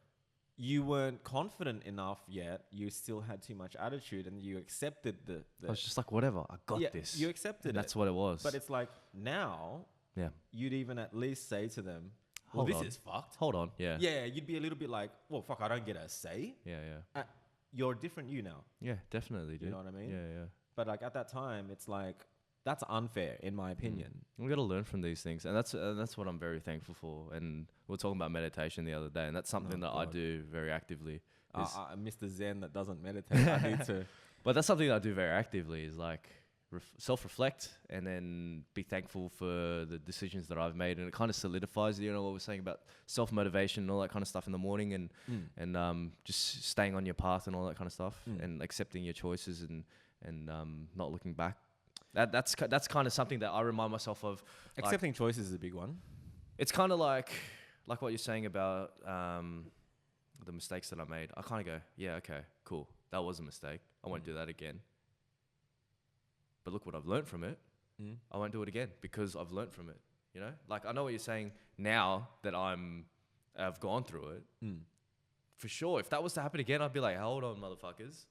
You're not firing me today. Yeah. That's what I'm saying. It's like, because now you can see who you were before, which was like, you thought you were king shit at the time. Bro, but now you look back on it, and there's a real lesson in younger people having so much attitude, which is essential when you're young, because you need to have attitude to stand out. But then at some point, the attitude becomes so fucking boring that you better fucking get good at one thing, which is writing for you. You know what I mean? Like, you picked up that skill, and now that's a good segue to go back to talking about your show. Okay, so you're doing a show which is in a super saturated market. Yes.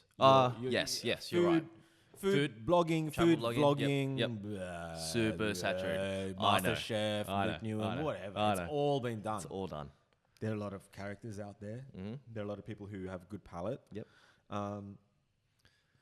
are a lot of writers out there. A lot of journalists that make their way over.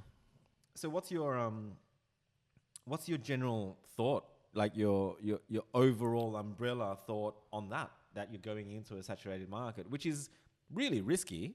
Not risky, but it's more like less risky in some ways. But to stand out, it is risky because you're in such a market where there are a lot of it's not necessarily a good business decision. It's not a good business decision, I know. But I mean, I can tell that you're pulling it off so far, but it's like, tell me about it, because the first pilot was just you handheld camera going around your area having fur and stuff, and the second one's gotten super polished because you've got Daniel Karjadi. Yeah. Fuck, I'm Indonesian. I should know these surnames, man. Yes. With a surname like Fox, though, you know, I'm pretty vague about that shit. But Karjadi. Yep. He's amazing. He's great. By the way, I can't wait to get him on the show so I can grill the guy. But it's like, not many people go leaps and bounds within 2 videos. Yeah. And not many people have such a good first video. Thanks. For me, anyways, it's been the underrepresentation of the circles that I've been in. And that in food culture circles? Southwestern Sydney. I mean, the Cabramatta one, there's not a lot of... Luke Newman does that. Does he? Yeah, like Luke Newman talks about... I mean, sure, he's in the city and stuff, but he goes on and on about like, where his mother from the restaurants and out west and stuff. I get that.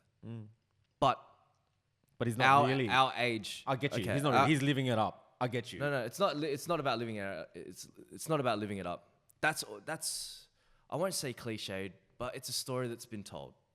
The Cabramatta of the drug era, the Cabramatta of the heroin selling era, the immigrant generation, all that kind of stuff. How about the generation after that? Growing up underneath immigrant parents, and then now we're in a world where, like you said, the digital age has made the world so much smaller. It's affected it, and there's a no lot of doubt. people, and there's a lot of people my age who poo-poo on all that kind of Westy culture and all that kind of stuff. Let's go straight to the city, straight to Instagram. Let's go to the nicest cafe, take a photo of their Eggs Benedict or whatever it is. I get you. And there's this culture of aesthetic food and all that kind of stuff, but we're losing that. Like, I don't give a shit if it looks like shit. If it tastes awesome, that's where I want to go. When I was at your family restaurant, I'm like, can I order a latna? Which is like, it's not even on the city menus because it looks like glug. It looks like glug. And people are like, there's no color. But it's awesome. It's a bomb. Gravy noodles. It's a bomb. So good, right? Yeah. And everyone's so driven on image. And I'm like, I want to steer away from that. I want to steer. There's like, okay, you're saying it's a saturated market, but all I'm seeing is the same shit. Food porn. I get you. Fine dining, Fine dining, MasterChef. food porn, MasterChef, plating, organic this, organic that. Little flowers. Dude, I want to know about the hole in the wall, how good that is, and why a bowl of noodles costs $10 still. But Food Safari does a good job of real food culture. It does. And I admire Maeva Mara, and I admire that show But on you're a SBS. shitload funnier. She would never say, I'm from the jungle, bitch. Imagine she goes, I'm from the jungle, but bitch. I found that there's no one in my generation who would want to explore the backstory, who would want to explore stories and themes within food culture. But but MasterChef is a good show. I watch it. I mean, it's a big production show, but it teaches me about culture and stuff. I mean, the only thing that I never liked about MasterChef was for years and years and years, especially the first few years, they kept pushing people to chase their food dream. Yep. They even went as far as saying, if you're a woman at home, housewife, chase your food dream. Yep.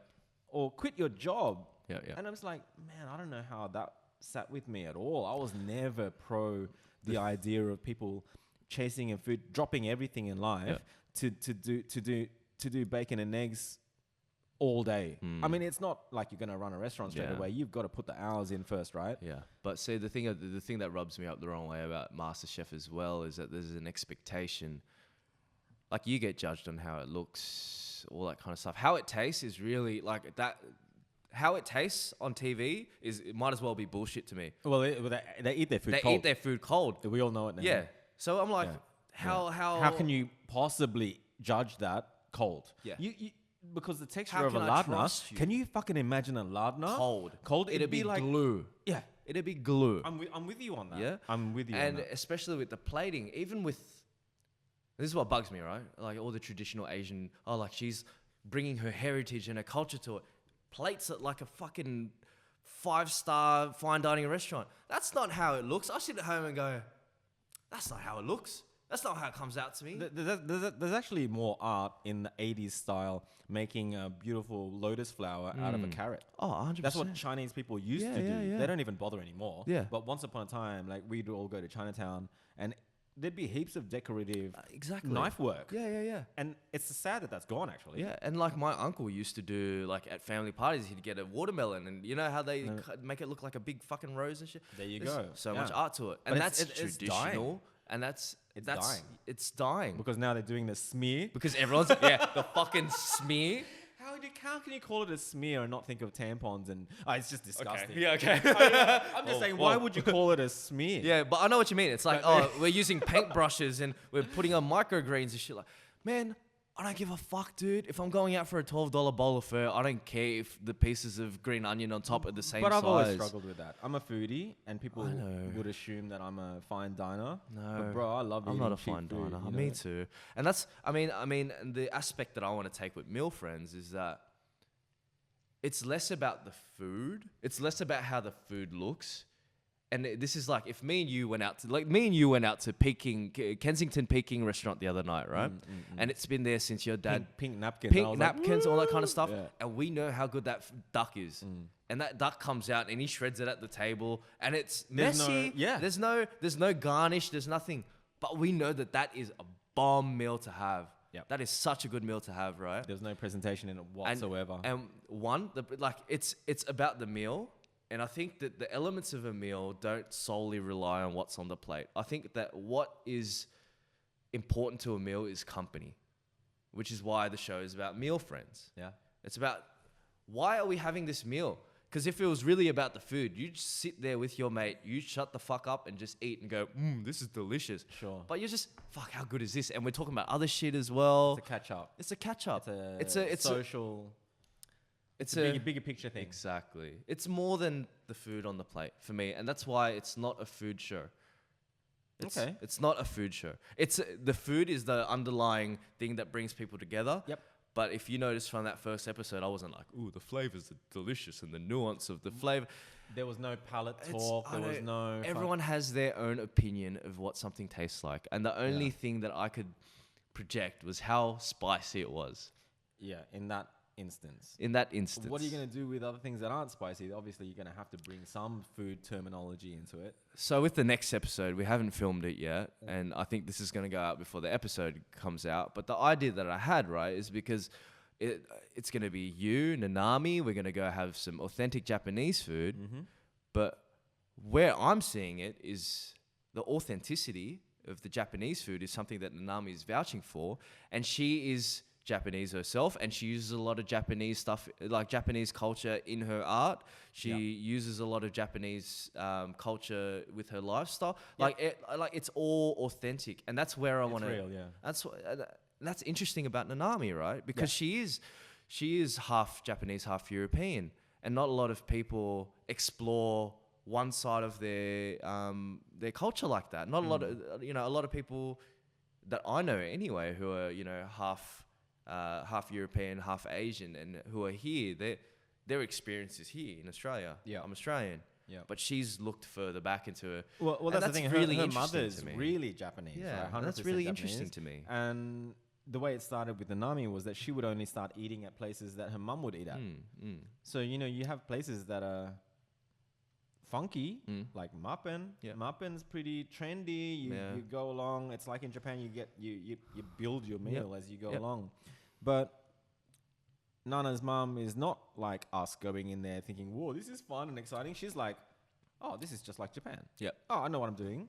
But that shop fit out cost them $1 million. Yep. And I'm like, they made it look wartime Japan. Is this the Mappen in Bondi? No, it's the Mappen in George Street. Oh, okay, another one. Yeah, so sure. it's kind of like, that was the first one. And it was like, the $1 million interior design spun me out because they made it look cheap and old. Like, same with Deus. Deus costs $1 million or more to fit out. And Old Town Hong Kong, whatever it is in the city, is expensive, and it looks like a shitty fucking brick it's the wall. look. It's the hipster kind of worn recycled industrial timber look. that, But she goes there. Yeah. And she eats and she returns a tray. And that's interesting to me. And then I suppose Nanami over time just learnt, I don't want to eat Japanese food being prepared by Koreans because they've just come into Sydney and seen the Japanese sushi boom, and then it's like I'll use it in the context that I was in, right? Because a lot of Laos people open Thai restaurants. This is the same exact thing, right? And because Laos food and Thai food are very, very different in it.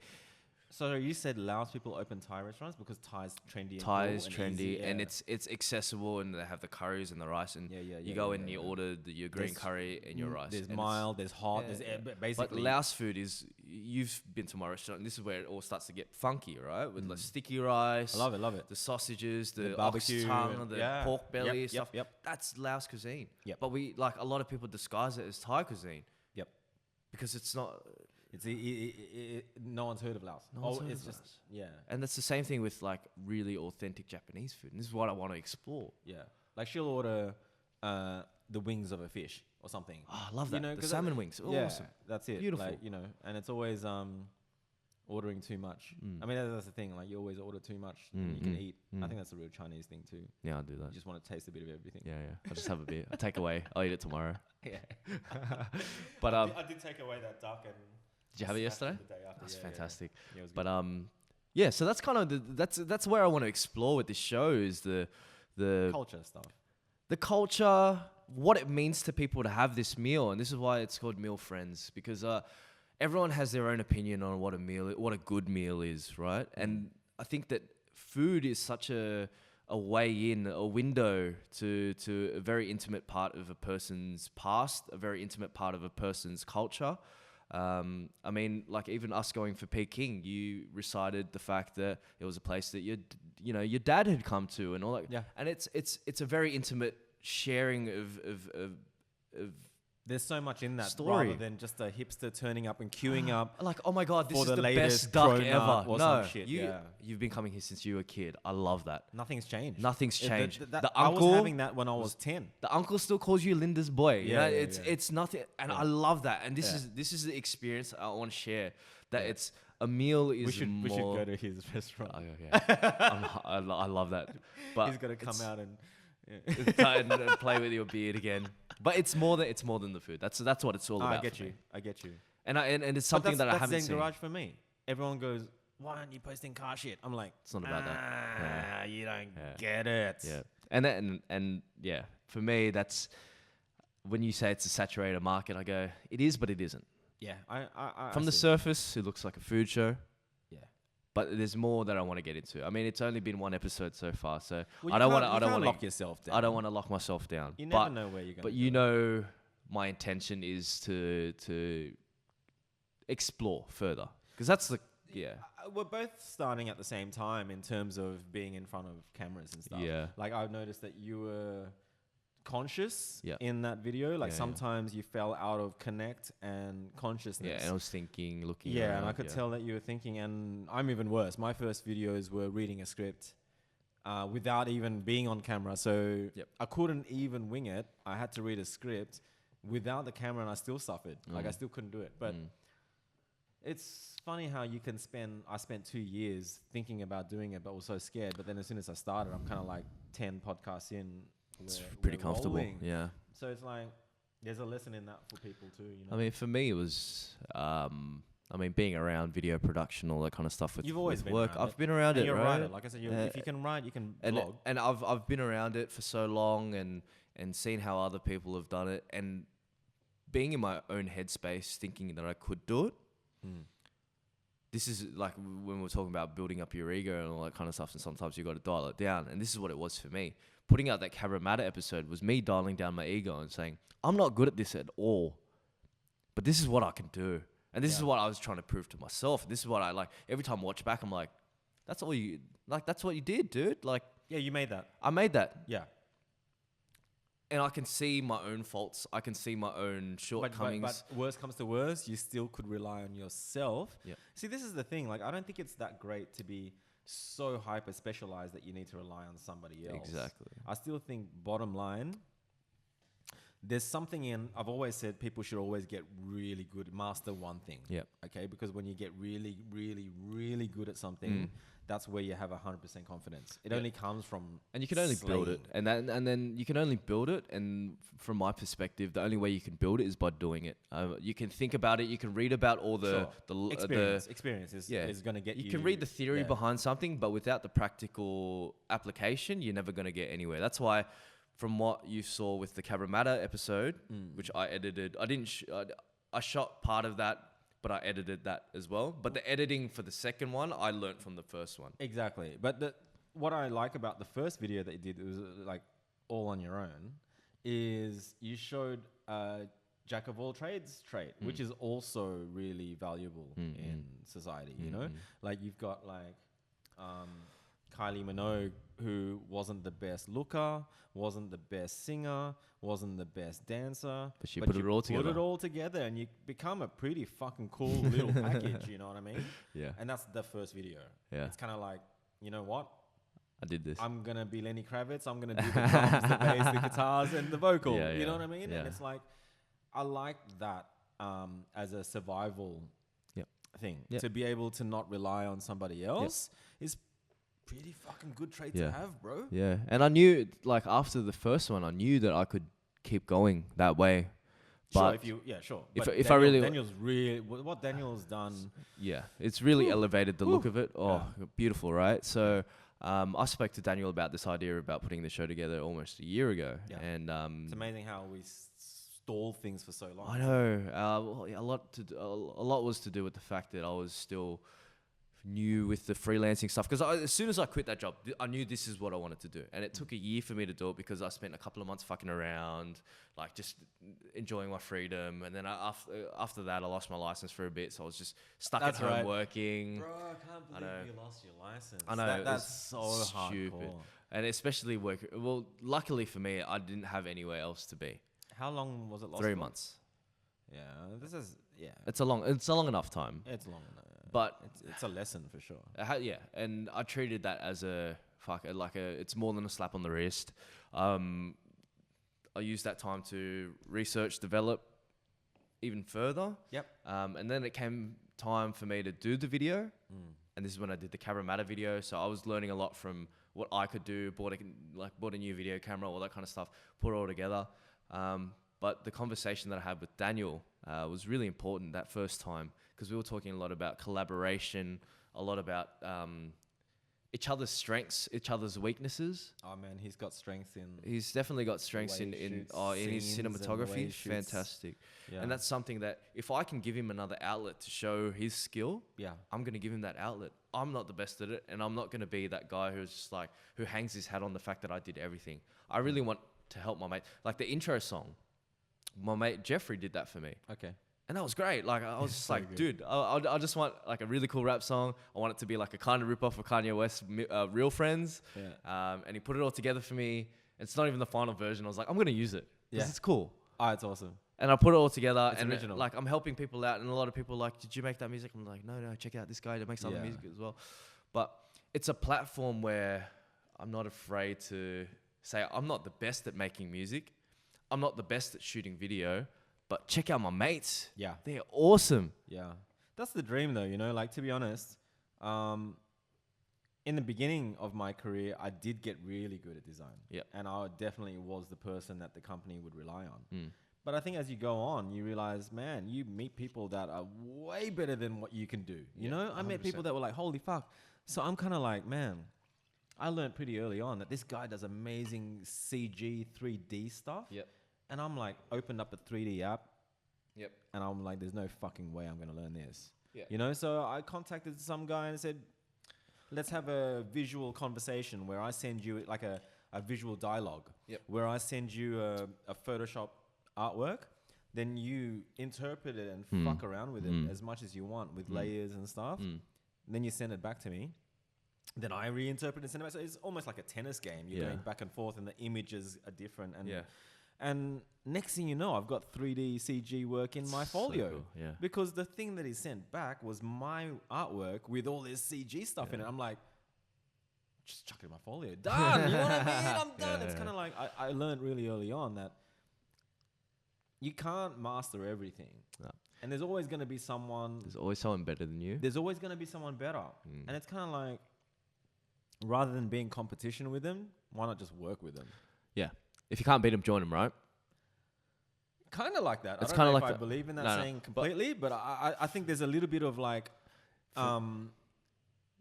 there's something in collaborating with people, in order to not waste your time to catch up to someone when someone's already mastering it. Yep, 100%. And it's what I said about if you're the smartest person in the room, get out the room, right? You need to challenge yourself. You need to challenge yourself. And I like being around people who are better than me in different aspects because it challenges me to think higher on their level as well. Like with Daniel, the stuff that he does, the stuff that he shot, I'm like, I could never do that. You could. But now that I've seen how he does it, I'm like, maybe I could apply that to my own thing. You could, but what I like about it is that you're not, and you're using him. That's the thing. Like I said before that I couldn't wait for photographers anymore, so I started doing myself. So yes, I contradict myself. You can go ahead and master something. Yeah. You got better than I did. Chick photography. Damn. But you know what? I'm still shooting in auto ISO, aperture mode, and 1.4, and I never touch the ring. Yeah. I mean, so, bro, I mean, what helps with your photos is the 1.4. It's amazing. But I know how to do it. Like I somehow can focus on an eyeball, Mm. even though the chick's moving. And somehow I've years and years and years of forcing myself to never change that ring has given me a style Cool. Yeah. or skill. I don't know, but it's like a stubbornness, I think, you know? Yeah. Like That's cool. I've even had people say to me like, technical people comment on my blog and say, Chromic maybe you aberration, should shoot in, this and that. change, raise your f-stop or Yeah. whatever. I'm like, why would I do that now? Yeah.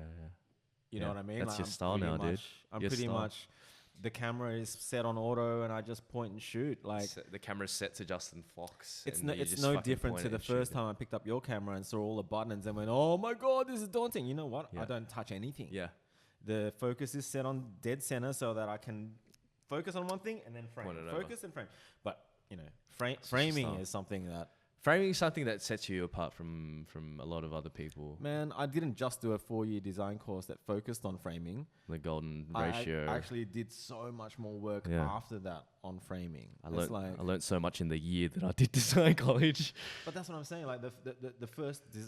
Australian in front site was Yeah. so hardcore grid. No one had seen a tighter grid before. You know what? The first time I actually ever heard of you, Justin, was when I was doing design college in 2009 Yeah. at Billy Blue. Billy Blue. Okay, that's And a good then school.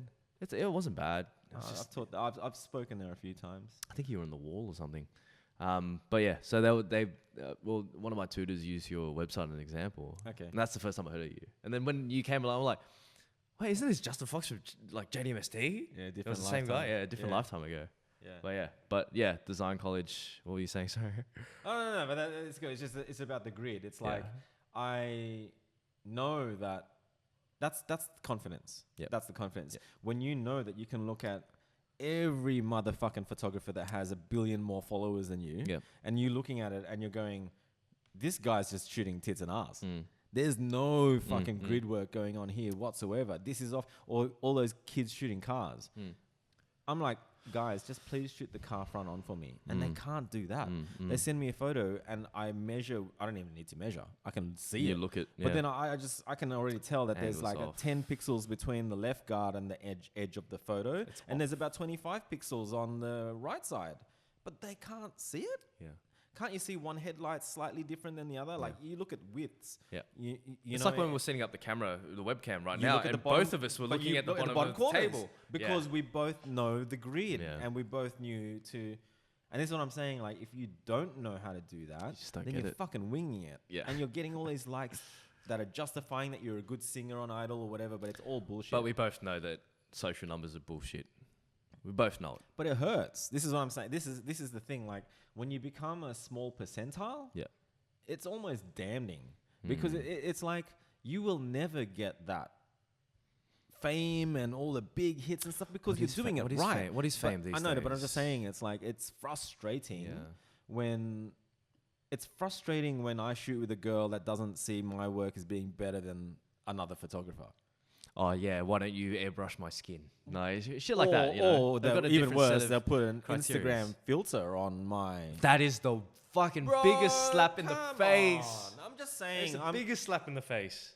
I'm just saying. You It spend all this happens- time to color correct and all this kind of shit, and That she just happens all the puts time. toast on top of it. It Yeah, happens all the time. Yeah, I And know. it's kind of like, you know, I've had photographers over to teach them framing, but before that, like I'll have a girl over and I'll Yep. just watch them shoot. Yep.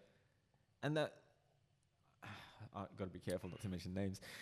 So they'd be sitting there like for like fucking 1 hour shooting in the same corner of my house. yeah. You were saying that. And I would just jump in there You're and go, what the fuck nothing's are gonna you change, still in dude. the Yeah. corner for? Like, Nothing's gonna change. are you taking 500 shots in an hour hoping that one of them's good? Yeah, pretty much. I'm like, that's a shocker. You can't. That's yeah. a shocker. You should be able to go in there, It's a trap that frame the shot. I got an idea. I got to frame Yeah. it. You frame it, and Yeah. you're out of there.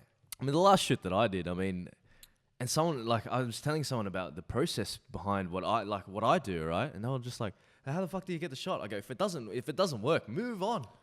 We were doing a walk through Lane Cove National Park. I was just like, "Okay, that looks cool. Get her up," and then, nah, it's not working. Keep going. You got to. You can't expect You can't be putting- like, keep playing with camera settings and to try to make it work. You got to anything. move. Yeah, You got to move. yeah. I mean, this is the thing. Like I said to this guy, you got to move. So at the end of the day, it's like he moved, and then it's like he was stuck in another place.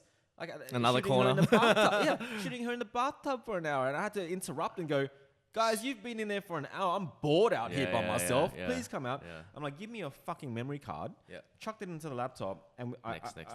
Yeah. Yeah. Every shot's the same. Yeah, yeah. It's like, oh my God. It's like, why are you really hoping for a good shot? Yeah. And then I pick out a few, and then just a little bit of rotation here and there, and a little bit of cropping, and then I just put a grid up and showed them what I was doing, and every time they would actually go, oh, I've really got to start taking now. more photos, dude. They're like, I get it, you know? I got to start taking more photos again. That's something I really miss. Yeah. Well, Videos. you are doing. I mean, I think the videography thing is the pinnacle. It's like F1 or whatever. It's the pinnacle. But sadly for me, I don't think in video. I think in pictures. Okay. I don't think in words. I think in pictures, not in video and not in words. I think in pictures. So I get you. My quickest thing is to just, just say an interesting thing comes in the mail, or I just want to take a snap of it. Yep. And you're really good at that. Upload it, blog about it. Yep. Whereas other people could be that comfortable with video that instead of taking that photo, they would have instantly videoed it and unopening it. I don't know, whatever. I get what you mean. Yeah. But for me, I don't know if I can get there with this format. I don't think I don't think it's my format. I think I'm still a static artist, painter. I love drawing and pencils, and I think I'm more static. For me though, because when I started doing video, it felt more natural than photos in terms of storytelling for me, because I was able to use movement and all that kind of stuff. Well, you can more easily get a message across because you can explain yourself. Like with the editing for the first video I did, I had no idea going in, right? But then as soon as I saw all the footage, I kind of like, it's like when we put together designs and stuff like that. There's layers and like for me, the layering was the picture, the music, how that all works together. There was like in my mind, there was already a pattern forming, a scaffold forming for me. Sure. So I started to think that way. But before, it used to be all about framing and all that kind of stuff. But that's less important when, like for a longer format to tell a story for me, anyways, these days. Well, yeah, that's the thing with an image. You can't really lie. That's what I'm saying. Like, if you, no, you're right. If you look at like I'm saying, like, I can easily, very confidently look at a girl's Instagram page and say all these guys are shit that have shot you. And I can very easily prove why I think it's shit. Yep. And I can also guarantee you that not many professional photographers would be liking their images. Yeah. It'd be the wrong kind of guy liking the image. It's not a professional photographer would not like that image because they can instantly see. It's technically bad. And I want kids to know this because they're all fucking high and mighty. Yeah. But what they really need to know is that, you know what? All of my mates, Luke Huxon, Dino, they can see your shot and just go, you guys are shit. Technically But they won't terrible. say it because there's no point. No. But I will. I'll call it out. You know what I mean? It's like... It was the general vibe of even when I was working at the agency, like near enough is good enough for them now. I hate that that'll do attitude, bro. That'll do attitude. That'll do attitude is that'll the do. Just put it in front of the nastiest camera, attitude to have. slap the that'll shutter do. on it. Oh, that'll do. We'll put a filter that'll on do. it. Yeah. It'll do. Oh, that'll do. It'll do. No, there's no art to it anymore. It's a product. That's what I hate about it. That's what I hated about being in an agency was not. When I was saying that there weren't creative freedoms, there wasn't time for us to develop the finesse. But no one knows this. This is the thing. Like I talked about with the Need for Speed job that we did for EA. Yep. The whole world will judge us on what they saw, but they'll never know what happened behind the scenes. Yep. And same with Bettina Banks on My Kitchen Rules. Yep. You know, like I have friends saying, "Oh, she looks like a fucking dick. She looks stupid and stuff." I'm like, So you much guys more have to it, no dude. idea that that's what they're giving her a script and the they want producers that have something Asian in girl with mind. the tattoo. They have the They producers played have the hashtag thing Yeah. because like she was the 100%. only girl that She'd never was say that in the- real life. Exactly, and it's like I hate that people are so naive Yeah. to think that the end product is worth basing someone off. It's Yep. like, you know what? Because you've never experienced something like that. Yeah. You're so in the shadows. We're behind the fourth wall, All Justin. they're doing is judging, bro. We're And how does that make them cool when they comment and say shit like that and they get likes on their comments? It's kind of like, who's the one doing Yep. and who's the one judging? Yeah. I mean, yeah. I always say, if someone hammers me, I'm like, what have you done? Yeah. Justin, you and I are behind the fourth wall when it comes to this stuff. We're sitting and we can see in, you know? A lot of people get carried away because the suspension of disbelief hasn't worn off for them, right? Like when you go inside, when you They go, just judge you on your last fight. I hate that. Yeah. You can't judge someone on their last fight. If the UFC guy loses his last fight, Jose Aldo, 10 years champion, 10 years. He loses a fight to Conor McGregor and the whole world just goes, suck shit. But Jose Aldo was crazy good at what he did. 10 years Even he Conor defended. McGregor, he lost the fight against Floyd Mayweather in a boxing match, and everyone was shitting on his MMA career. No, dude, He still did it. he still did He it. fucking did it. But this is the thing, like, it's so easy to poo-poo on people. 100%. And this never happened in the 80s. It's the internet. never Gives them a happened in platform, the dude. 90s. Like I said, the internet is a soapbox for idiots to get up and yell whatever the fuck they want, and people go, But most of those Cool. idiots are just really young, that's all. "Yeah, I know," but there's a lot of them. Yeah. They're loud.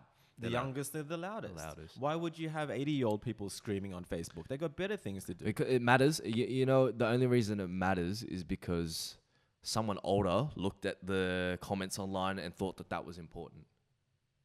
They go, "Oh, there's 100 comments on this that are all negative. It must be negative." No! It's 100 people sitting behind their keyboards with their dick in their hand going, "Oh, fuck, I hate this." Shut the fuck up, man. But they're writing it. Like, this is the thing. Like, Joe Rogan talks about this. Jordan Peterson talks about it too. The current culture is to catch you out on something. Something that offends them. It's to catch you out. Their whole mission, and he's talking about Vice Media, HBO, you know, it's so and they divisive, are Vice. literally trying to catch you out. They have an agenda, and they want to catch you out on something and prove you wrong, so that becomes the thing that gets them hits. Yep. And online, it's a lot of mob mentality as well. You know, if they've got a reason to rally, they'll do it. If there's a reason to belong, they'll do it. Because it's online, dude. It's so easy. The platform for these weak-minded, no self-opinion having fuckers, they're all band together And online, they're dude. all the customers, and the customer's always right. That's shut the another fuck- shit saying who that I never cares? believe. I don't believe the that shit customer's for a always right. second. I've never for once thought that the customer's always right. I know. No, look, okay. Why would you? Okay. I understand the concept of pandering to your audience, but if they're your audience, How is it that your customer's always right? How is that a saying even exist? okay, the customer is always right. I don't dispute that, but What does it mean? no. But when someone goes, "I'm a customer, but I'm not gonna buy anything," then you're not a fucking customer, dude. Get the fuck out of my What shop. does the customer is always right mean? The customer is always right means they're coming in looking for what you're selling. and if I'm not selling it, then tough luck. Yeah. How? I don't know. It's a very vague I'm just old. saying, where does the okay. saying come from? Because I don't even understand it. The saying comes from. This probably comes from retail. I don't know. I'm making this shit up on the spot. Let's But- just try to figure it out. Okay. So the customer is always right. So Like just say you. Just what does that mean? It's a retail saying where, okay, if the customer thinks it's wrong, then it's wrong. If the customer thinks it's broken, then it's broken. How does that It's work? because How does it when work the if you make an customer is authentic- happy- If you make an authentic Laos meal and they go, That's I different. don't taste any flavor. That's different. That's different. With food, it's completely different. With food, I'm like, what do you mean? You're telling me that? I don't know how to cook. You're telling me that this isn't authentic? You're telling me that my parents That's aren't what I'm saying. Laos? You're telling me. How What are you does it- saying? How does it not apply to food? I'm just saying. It the does. customer It is does always apply. right. Oh, the customer is always right. It Yeah. applies to everything, doesn't it? No, it doesn't. That's what I'm saying. It's a bullshit saying. The other saying that was bullshit was Guy Ritchie, Madonna's husband, was on Yeah. the Joe Rogan Joe show, Rogan. right? And he goes, you know that saying, don't hate the player, hate the game. Okay. And he goes, why the fuck would you believe in that saying? Life's a game. Don't shoot the messenger. It's like life's a fucking game. Yeah. Don't fucking hate the game. You're fucking in it. And it blew my mind because I'm kind of like, bro, all these sayings that I've been demystifying all my life, I continue to demystify them today. But at the same time, there are sayings like family comes first and stuff. Like There's a lot of sayings that there do are make some sense. nice sayings. Well, what is a as well. What is a saying? What is a saying? It's a quote that some guys taken to make themselves feel better about themselves. But what happens with sayings is that people adopt them, Alan, and people adopt them. Oh no, I get and that. for the wrong reasons sometimes. I get that. But people readapt them for their own agendas. Like in the design podcast thing I did recently, I mentioned that when I was at uni, I was so busy partying and just having fun. But then, my whole life motto was go with the flow. Yep. Everything was go with the flow. To that point in my life, 18, 19, 20, I was like, just fucking go with it, I was rioting, Yep. Then come like fourth year, the year that I was going to graduate, I'm this old guy that everyone thought was a freak. Yep. No one talked to him. Yep. He was a mature age student. Sure. I, for some reason, just decided to walk up to him and work next to him that day. Cool. And I'm like, yeah, fucking go with the flow, bro. And he just looked at me like, with a frown, he's like, only dead fish go with the flow. That's true. And I'm like, That's true. Broke everything, right? Shattered your glass. You know a saying that hasn't let me down yet? What would courage have you do? oh yeah, because that What would challenges courage people, have doesn't you it? do? Yeah, if you had courage, what would you do? What would you do?